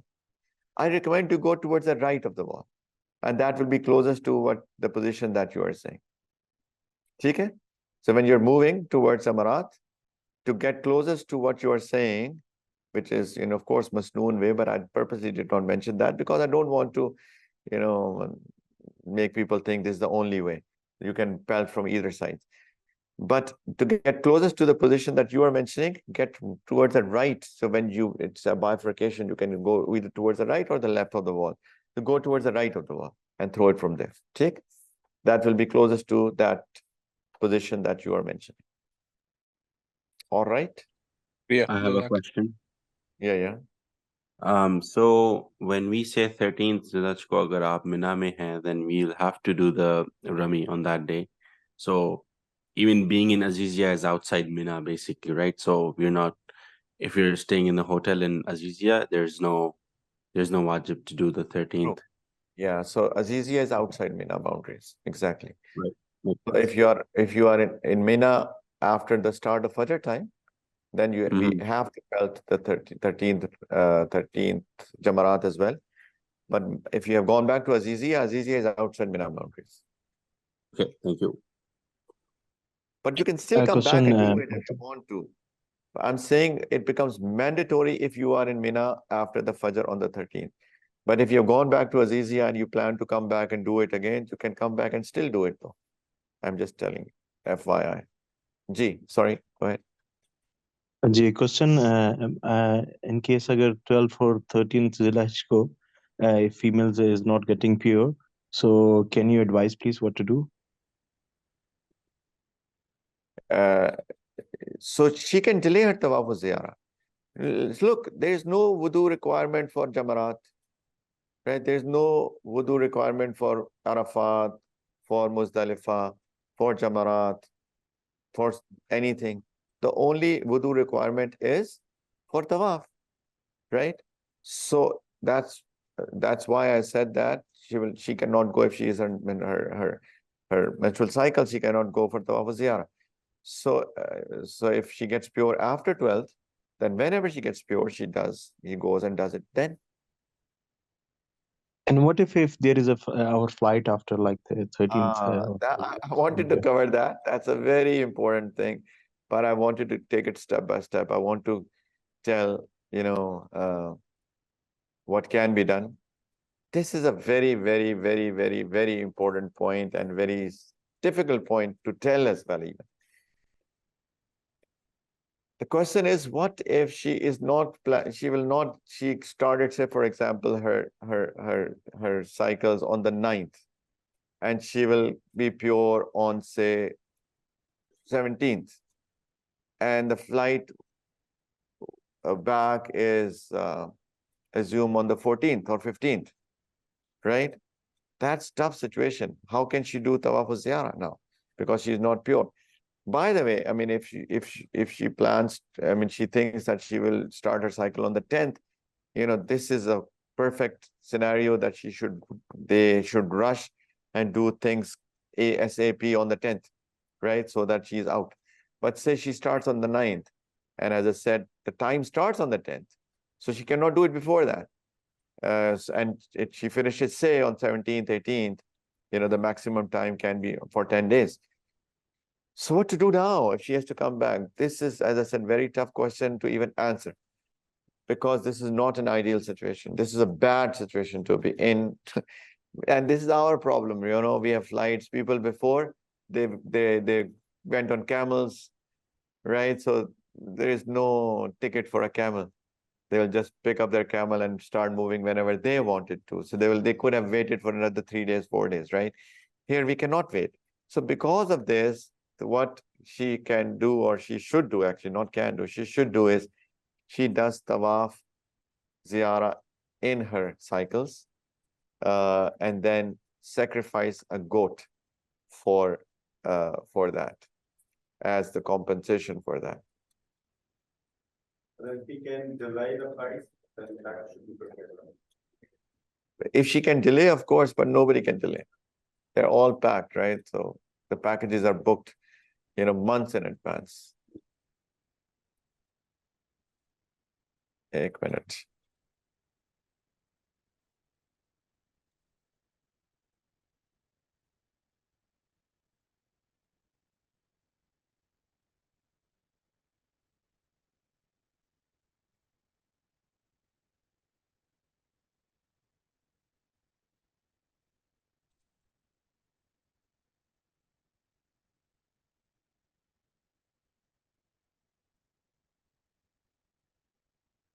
In fact, she should give a bigger animal, not just a goat, sorry. She should give a bigger animal, which is a cow or a camel for that. A cow or a camel for that. This is what I was supposed to cover later on, but she will have to compensate for that. All right. She'll have to give a bigger. Thank you. For Umrah, if she does, well, then let's not talk about Umrah. Tawaf ziyarah, If she has to do it, if she has to come back and she's not going to get pure until within these days, she will still do it. Remember, it's a pillar. She cannot come back without doing it. Because remember, any romance between husband and wife is not permissible until after tawaf ziyarah. It is not permissible until after tawaf ziyarah. So if they come back without doing tawaf ziyarah, one, their hajj is not complete yet. Two, husband and wife cannot get together, until that they do it. They go back and do it. So that's a tricky situation. That's why she must do it and give a compensation by sacrificing a cow or a camel within the boundaries of haram. All right, done. Now one last thing, and that is called Tawaf al-Wida. Tawaf al-Wida is the farewell tawaf. That is a tawaf, a nafal tawaf, to be done before leaving Makkah, after Hajj. That is also wajib. But this is not wajib for women in her menstrual cycles. If she's in her cycles and she thinks she cannot get out of it before leaving Makkah, then if she leaves it, there is nothing on her. There's nothing on her. This is an option for her only. But for men, it is a wajib.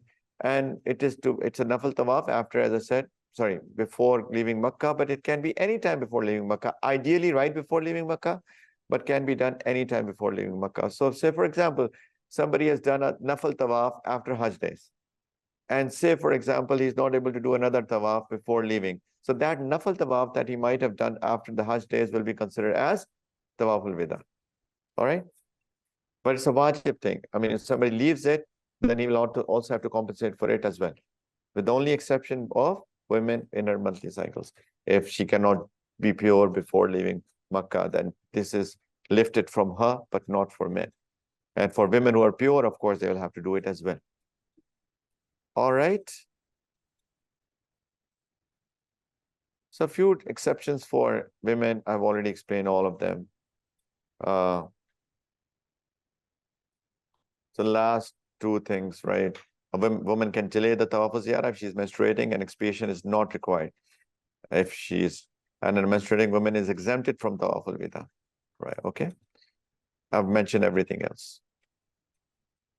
So this is a summary of the timings. I'll send you the slide pack and you can look at the start time and the end times of everything. It's a summarized, all what I've already explained. All right. Umrah, I've already explained. Jinayat, a little bit about, some expiations for some violations made during Hajj or Umrah, right? Just remember a principle that if it's a big offense, then that requires a sacrifice. And sacrifice depends on how big is that. Doing tawaf of ziyarah, yani a pillar of Hajj is already a big thing. And then on top of that, doing it in the state of, impurity, a major ritual impurity, that is a huge offense. So for that, the sacrifice is a big sacrifice, yani a goat or a cow. But if it's 1 degree less, it's a complete offense, but not that huge, then it's a goat, right? And if it's even lesser than that, then you only give charity to somebody there, or maybe charity anywhere else. Okay, so it depends on the violations.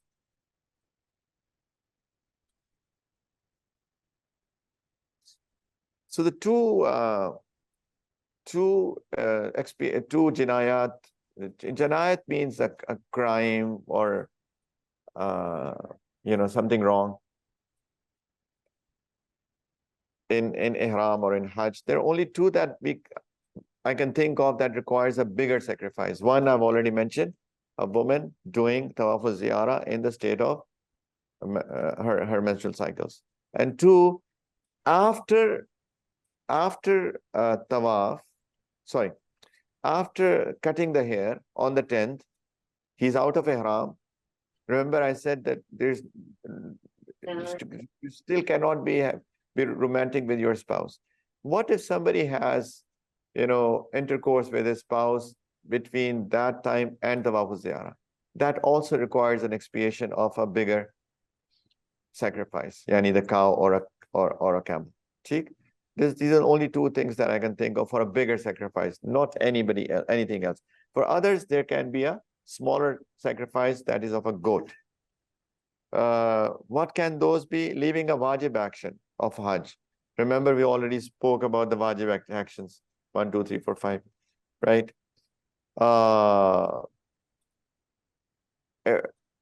What else? Remember, I said that the usul is if it's a big crime, it's a big jinayat. What can be a big jinayat? If you put on perfume on all of your limb. Complete perfume on all of your limb. Understand? So all of your hands, all of your face, for example.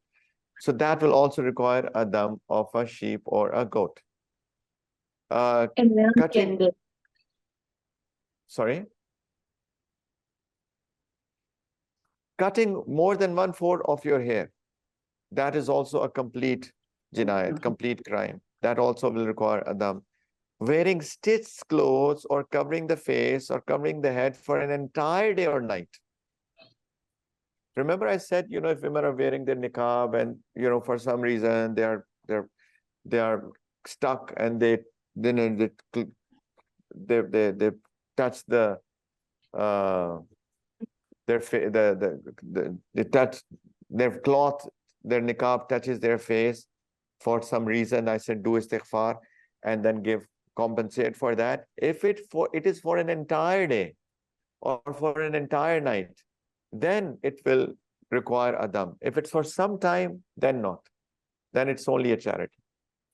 All right? And how do you find the complete night or complete day? Just count the number of hours or the number of minutes that she has touched her face, the cloth has touched her face, for example, and if that turns out to be a complete day or a complete night, then there will be a dam. So approximate that, okay? Cutting the nails of an entire hand or entire foot. So basically a big jinayat that will require a dam, not a small one. Small will only require charity, a sadaqah. Sadaqah basically is feeding a poor person a meal of 2 times will be a sadaqah. And that is for any jinayat that is smaller. So for example, cutting 1 nail, plucking a few hair, cutting a few hair, perfume touched a little bit, not a complete limb, etc., etc. Okay? The perfume shows that Yeah, there are 2 opinions that exist. What if somebody washes their hand with a perfume soap? That's not perfume as such. So some ulama say, it's a perfume touching your all hand. But there is another opinion that's not complete perfume. That's a little bit of perfume, right? It's very minute, diluted. So that is a smaller jinayat. So it's only charity. I'm of the second opinion, but I mean, let's talk about that in that group. We'll discuss it. If it happens, then we'll discuss with the other ulama, what do they say, and then we'll give a fatwa based on that. But I'm of the opinion that perfume soap, it's not perfume really. It's just like a tint of perfume in a soap. So if somebody washes, the perfume is not big enough that it should be called a big jinayat. Wallahu alam. But some do give that fatwa that no, it's perfume touching the whole name, so should have a dam. But I personally am not of that opinion. Okay. So just a second. So the rulings related to a menstruating women, I've mentioned all of these, but inshallah you can read that and I'll share the slides with you.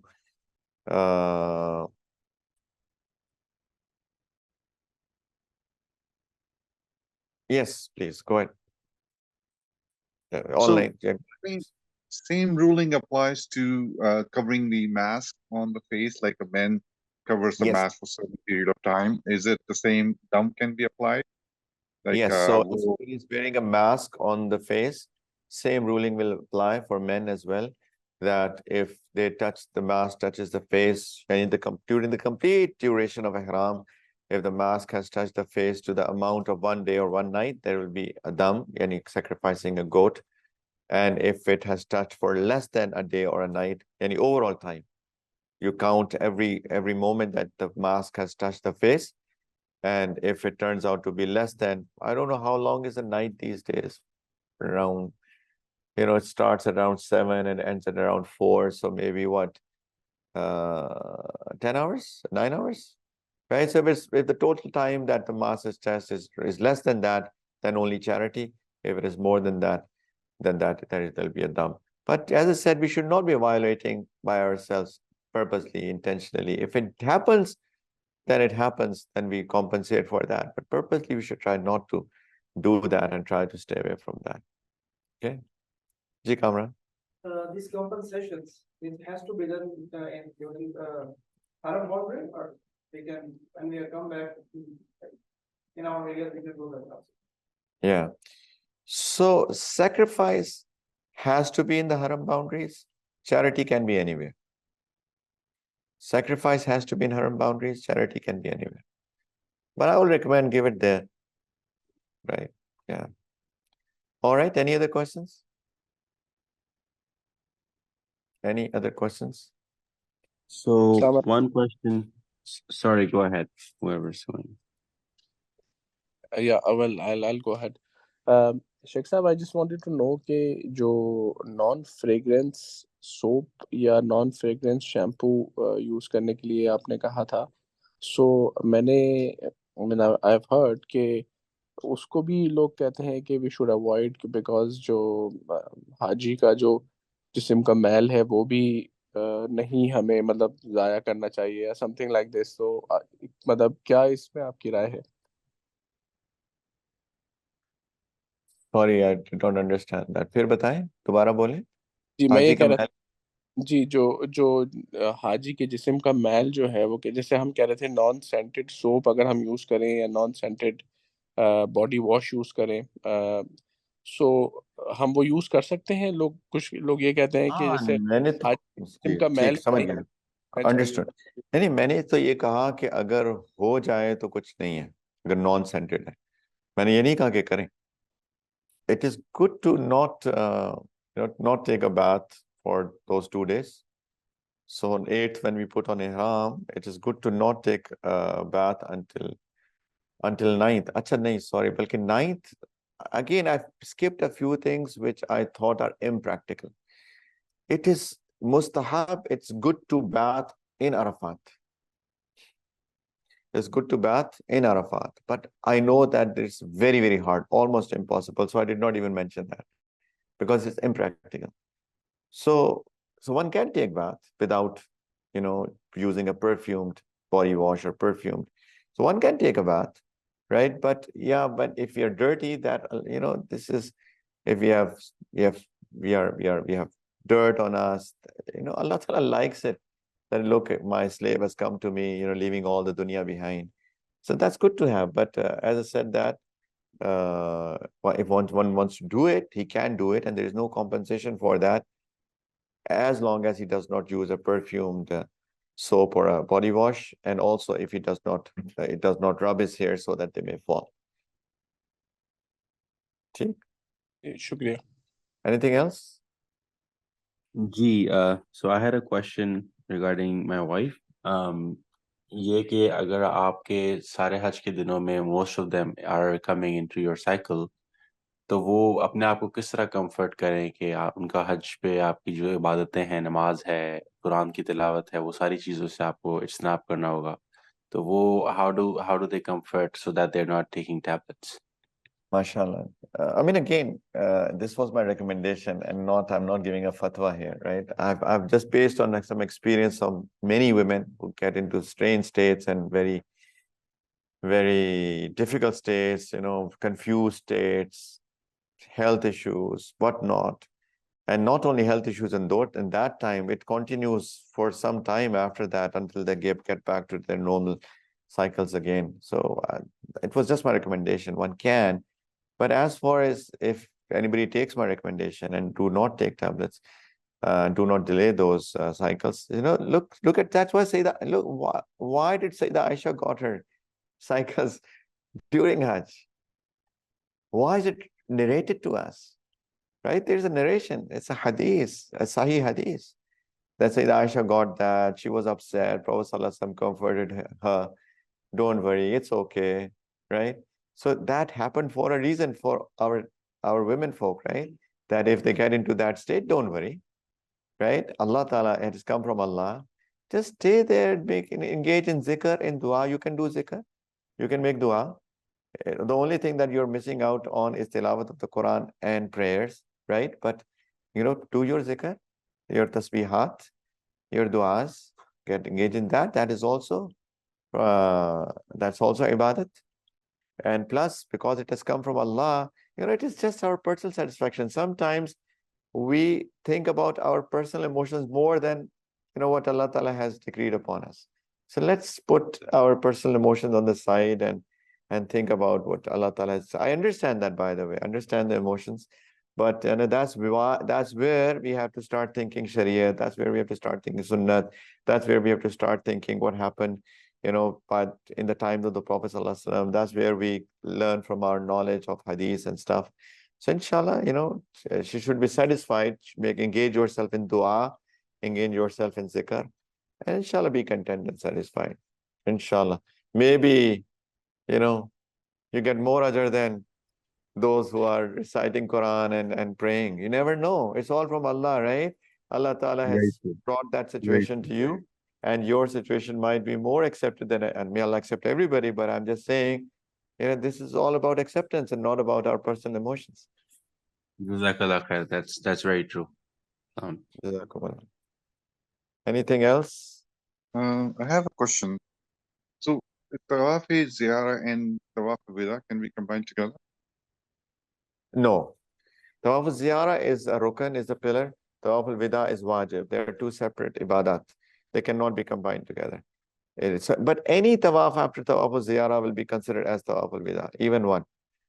So it has to be done separately. Okay. Anything else, friends? I wanted to talk about the Ziyarah of Medina Munawwara as well, but inshallah, I think I it's do already I have a question. Yeah, go ahead, please. Go ahead. Okay, so thank you for sharing that about the not going on the pills before you get your menses. But as a woman, it is really, you do feel emotional. But what would you advise? I know you're against taking it, but could you tell me about Arafah? I know we're engaged in prayer. Let's just say a female gets it on that day. What happens? Because I know that's the crux of Hajj. Yes, so the crux of Arafat is actually dua. The crux of Hajj is Arafat, and the crux of Arafat is dua. So if it is coming from Allah, as I said, accept it. I know, I can understand the emotions. I can truly understand the emotions. I know it is very tough. It is very emotional. I understand that. Lekin, it's from Allah. Accept it as from Allah. So engage in du'as, tasbihat, zikr. And I repeat, it's just a recommendation. Please don't take it as a fatwa. It's a difference between fatwa and a recommendation. It's my experience with many, many women. So I'm just sharing that. But if somebody wants to take it and wants to try it, and it's their choice, they can. If somebody does not and it happens, please do not worry. Dua, tasbihat, zikr. And I said, maybe that is more accepted because it is coming from Allah subhanahu wa ta'ala. And not only that, one is getting the ajr of du'as, of course, that is accepted, zikr. On top of that, accepting the decree of Allah, right? Which is an amazing thing by itself. It has an ajr of its own. Absolutely, absolutely. So thank you so much for that. Thank you. Anything else? Assalamu alaikum. I have a question. Ji. For Tawaf Ziyarah and Tawaf al-Wida, they can be combined, but they can be done at the same time. For example, if I were to do Tawaf Ziyarah and do my sa'i, I can go ahead and do Tawaf al-Wida. Yes, one can do it. One can, any tawaf, I repeat, after Tawaf Ziyarah can be considered as Tawaf al-Wida. Can do it. Perfect, thank you. Another Ideal question. is to do it last thing before Makkah Mukarramah, if one can do it, but if not, this is also fine. Okay.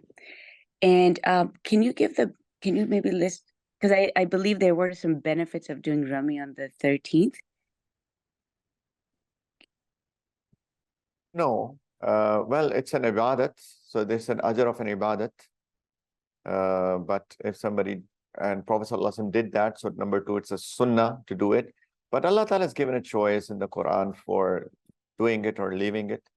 So anybody who does not do it, we should not be criticizing or pointing fingers. Look, as if I've done a better thing than him. Allah Ta'ala says, do either way. But one thing is that do it for the sake of Allah Subhanahu wa Ta'ala. So it's an ibadat, of course, and any ibadat will have ajr. And this is an ibadat that cannot be done anywhere else and any other time. So if anybody chooses to do Rami on the 13th, so that is an ibadat which will be an exclusive ibadat for those for that day. So yeah, so that will be the virtue, because this ibadat cannot be done any other day or in any other time. Right? Thank you. Jazakallah khair. Thanks. Anything else? I have a question in the chat. Oh, sorry, I'm not reading chats. I thought everybody is. Can you just say it, please? Anybody who's written chat, if you can just say it, please. Okay, Or this is for my wife. So, yeah, thank you. So we are performing the Hajj Qiran.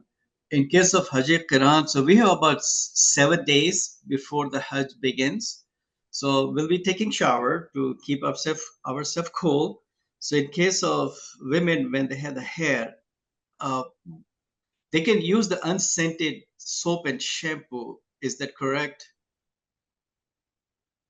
Yes, but again, yeah. So you're doing Hajj Qiran after Umrah, not getting out of the state of Ihram. Yes. So you remain in the Ihram until the Hajj days. So the question is that can one use the unscented soap or a shampoo and take a bath? Yes, indeed. But just be careful for one thing, that when if you rub your head, the hair may fall off. That is wrong. Right, so then for that have to give charity, because some hair may fall off because of our rubbing of the head. So that is one has to be careful about that. So just give charity anyway. One should give charity even if he thinks he's done a perfect Hajj, no wrong, no jinayat, no deficiency. Still, one should give some charity for those wrongs that one might have done unknowingly or mistakenly or unintentionally. Okay. Is there charity to be done within certain time frame while we are there at the Hajj? No. Anywhere, anytime. Jazakallah khair. But make sure for every small wrong that one has done, one has to give charity for each of them. So for example, somebody broke his nail, somebody broke his hair, right? What else? Somebody puts a little bit of perfume, right? So 3 different small wrongs. So I have to give 3 charities for each of them, one for each. But that's like small charity. That's like feeding a person a day's worth of meal of 2 times, which will be around how much? It depends. It's Sadaqatul Fitr. 15 riyals if you're doing it there. 15 riyals. One can eat, in like 8 riyals, 9 riyals. He can eat in that much. So it's not that much. See, as I said, one should still do it, even if he thinks he has not done anything wrong, because we most probably have done something wrong. All right? I'm sorry. Please go ahead. No, go ahead. I was just going to summarize, Mufti Saab, what you had mentioned, that if you don't take the pill, then what you're saying is basically that we still do the Ihram if we are on our periods and it starts right at the beginning. So we still do the Ihram. We complete all the other arkan except the tawaf of the Kaaba. And then if our flight doesn't allow us to stay back to complete the last one, then we give sacrifice and it does complete our Hajj. Yes, but then if we do tawaf ziyarah in that state, that sacrifice has to be a bigger animal, which is a cow or a camel. In that particular case. But you know what I'm thinking now, the scenario that you just mentioned, so you're saying that she's on her cycles before before Miqat. So I don't think that anybody will be going to Makkah after 3 or 4 days before the Hajj. I think the last entry will be 3 or 4 days before the Hajj. So 4 days before the Hajj, the maximum is 10 days, right? Maximum cycles are 10 days. So I'm just thinking the scenario, 5 days of Hajj, 4 days before, 9. So will that be a case really that she will not be pure before that her flight is from Jeddah? It might What if it be. starts in the middle, like just before Yeah, so Hajj? because one more thing that you have to consider here, in this case, the first case, that now she will only do niyat of Hajj and not of Umrah, because she will not be able to do Umrah until the Hajj days. So she will make the niyat of Hajj Ifrad. She will make the niyat of Ihram before Miqat by just reciting Talbiyah, Labbaik Allahumma Labbaik, no prayers, of course. And she will remain in Ihram for those 3-4 days, just like Hajj Qiran, people doing Qiran will be, and then she will do Hajj with the same Ihram that she has put on from Miqat, because she is in her days, of course. And then she comes out of Ihram on the 10th after giving sacrifice. And then she waits until that she's pure, and then she will do Tawaf al-Ziyarah. If she starts in the middle, yani at Miqat, she was pure. So she will put on Ihram for Umrah, and she will do Umrah because she's still pure. And you are saying that the second case is that she started her cycle somewhere in the middle, and then she remains in her cycle until her flight. So I said that this is a very difficult situation to be in, but unfortunately, she will have to do Tawaf al-Ziyarah in that state, but then she will have to compensate for that by giving a bigger animal in sacrifice, that is a cow or a camel. Okay, Alhamdulillah. And the Umrah is not a requirement for Hajj? Because what if a girl is coming for the first time and she's never done Umrah in her life, and now she comes in, and again, the scenario is that she's not able to do the Umrah and the Hajj. Sometimes things last longer. What happens then? Yeah, I mean, as I was saying, I don't know if you joined late or you were from the start. I said there are 3 types of Hajj. There's Hajj Ifrad, Hajj Tamattu, Hajj Qiran. Hajj Ifrad is just Hajj, no Umrah. And Hajj Qiran and Tamattu are with Umrah. So if she's in such a state, what else can she do? She cannot do anything, right? Right. She at Miqat, when she's crossing Miqat, she's in her cycles. She knows she will not be pure until Hajj days. What else can she do? She cannot do Umrah, right? So she has no choice but just to do Hajj.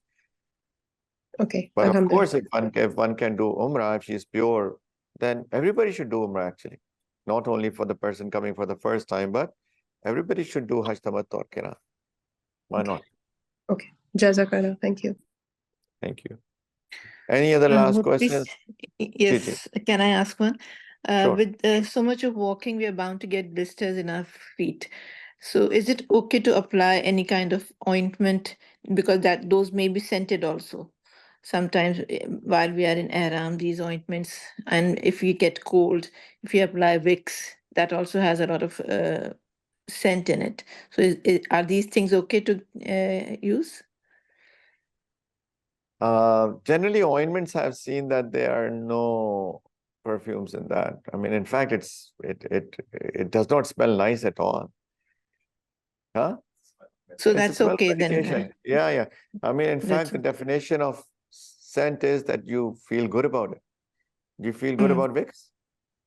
If somebody's applied Vicks, you don't want to be in that room actually, right? So fragrance does not mean any smell. Fragrance means good smell. That's the definition of fragrance. So ointments don't have fragrance. And Vicks, I personally, one of my teachers has said, it is not fragrance. It is bad smell actually. So if somebody has to put Vicks, according to, I mean, these are things, you don't find in Quran or Hadith. Of course, this is something that the muftis have to think about. But many muftis, they think Vicks is not a fragrance. It's bad smell actually. So if somebody puts ointments, Vicks, don't worry. Petroleum jellies for moisture, they don't have any fragrance. Don't worry about that. Okay, thank you so much. Thank you. All right. I have one question. If somebody gets hurt or they put on the bandage or anything, to cover up the wound. Is that okay? Yeah, it's okay to cover up the. If somebody wants to wear kneecaps, remember what is not allowed is the stitched clothes for men. For women, no restrictions. Stitched clothes. If somebody has knee shoes, put on knee bands, for example, wounds, bandages, they're not stitched clothes. So one can't put them, of course. What about toothpaste? What about? Toothpaste during instead of Ihram. Can you use the toothpaste? Yeah, so we did cover that. But I said that, what did I say? If it has fragrance, then it will not be allowed in Ihram, of course. But if it does not have fragrance, for example, some are natural toothpaste made out of natural ingredients, no fragrance added. So that can be used. But if there is fragrance, and majority of the common commercial type toothpaste do have fragrances because it smells very nice, right?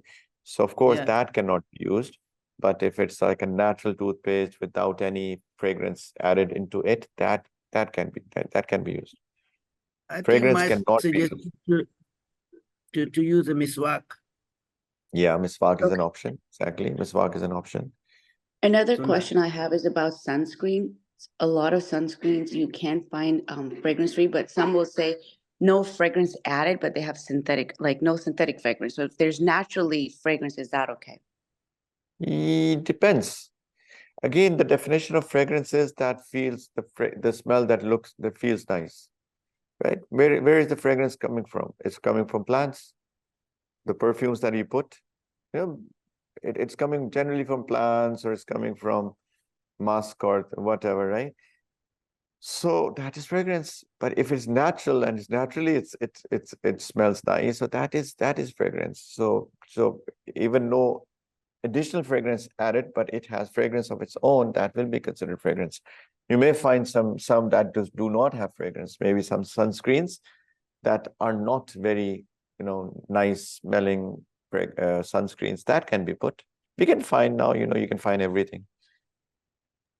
True. I mean, I don't smell anything, the one I have, but it doesn't say anything about fragrance. It just says no. If it does not, if it says no fragrance added, plus you don't even smell anything out of that, then that's fine. It can be put. Okay, awesome. Thank you. All right. Just Sheikh before Saab. Hello. Yes. Assalamu alaikum, Sheikh Saab. Once again, thank you for a very comprehensive session, mashallah. Quick question, on the days of Hajj, when you're in Muzdalifah, do you recommend a sleeping bag? No. And Muzdalifah, in Muzdalifah.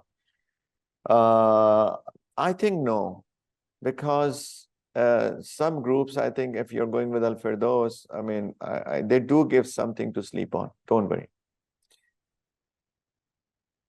Thank you. Thank you, Jazakallah. So I think it should be enough. Thank you so much, Jazakallah. All right, so can I ask one last question? Sure. So the anti-chafing gel for men, is there any specifications we need to be aware of except the unscented one? Does that have like any alcohol or whatever ingredients they have? What? Sorry, can you repeat that? For what? So we have this anti-chafing gel which we can put between the thighs and everything, so that we're not like sweating and causing rashes. Yeah. The only thing is that it should not be scented. Petroleum jelly is a good option, actually. It's a very good option. It's not scented. It's a good option. Right. Okay. So anything which has these alcohol components, is that something to be worrying about? No, not at all. That is ethyl alcohol. That's synthetic. That's not the same alcohol that is impure. Okay, thank you. Sorry, you were saying something. Yes, I was asking that if we get injured and there's blood coming out, does that break the ihram? No, that breaks wudu. Coming out of blood breaks wudu, not ihram. Of course not. You've already spoken about what, if it's not in that list, it does not break it. All right. Mufti Saab, the type of, the jinayat thing, in that, is it applicable to the Umrah that we do before the Hajj? Yeah, it is. Jinayat is basically of Ihram. So Majority of them are regarding Ihram. Majority of them are regarding Ihram.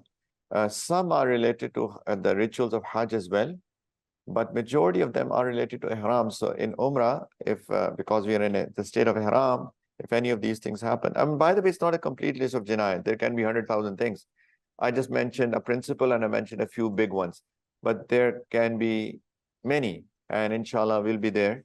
I'll be there as well if you're going with Al Firdaus, inshallah. There are other scholars as well, so we'll be in touch, inshallah. And any questions can be asked there and then, inshallah. But the jinayats that are related to Umrah, for example, perfume and cutting of the nails and the hair and stuff, that will be also true for when we are in the state of Ihram for Umrah. Jazakallah khair. All right. Last but not the least, friends, that we'll be visiting the Prophet ﷺ as well. Right? We will go into Medina Munawwara. So, have a lot of adab and respect for that place. And we all go and say salam to the Prophet ﷺ. Inshallah, I think it's already a lot of time. I don't want to take much of your time. Inshallah, we'll speak about that once we are there, inshallah. Right? So thank you very much, everybody, for attending and being very attentive as well. If there is, was that search session okay? I just got one feedback. Was that okay? Did everybody understand it? Yes. That was the most important, right? We spent a lot of time. The key was that we all understand it. Online people, everybody. Yes, it was great. Jazakallah khair. So I hope that all questions were answered, but inshallah, it's not it. I'll share the slide packs as well, inshallah. Secondly, any questions, will always be there, inshallah. Jazakumullah khairan wa akhiru da'wana. Alhamdulillahi Rabbil Alameen. Subhanallah bihamdihi. Subhanakallahumma wa bihamdika. Ashhadu an la ilaha illa anta. Astaghfiruka wa atubu ilayk. Assalamu alaikum wa rahmatullahi wa barakatuh.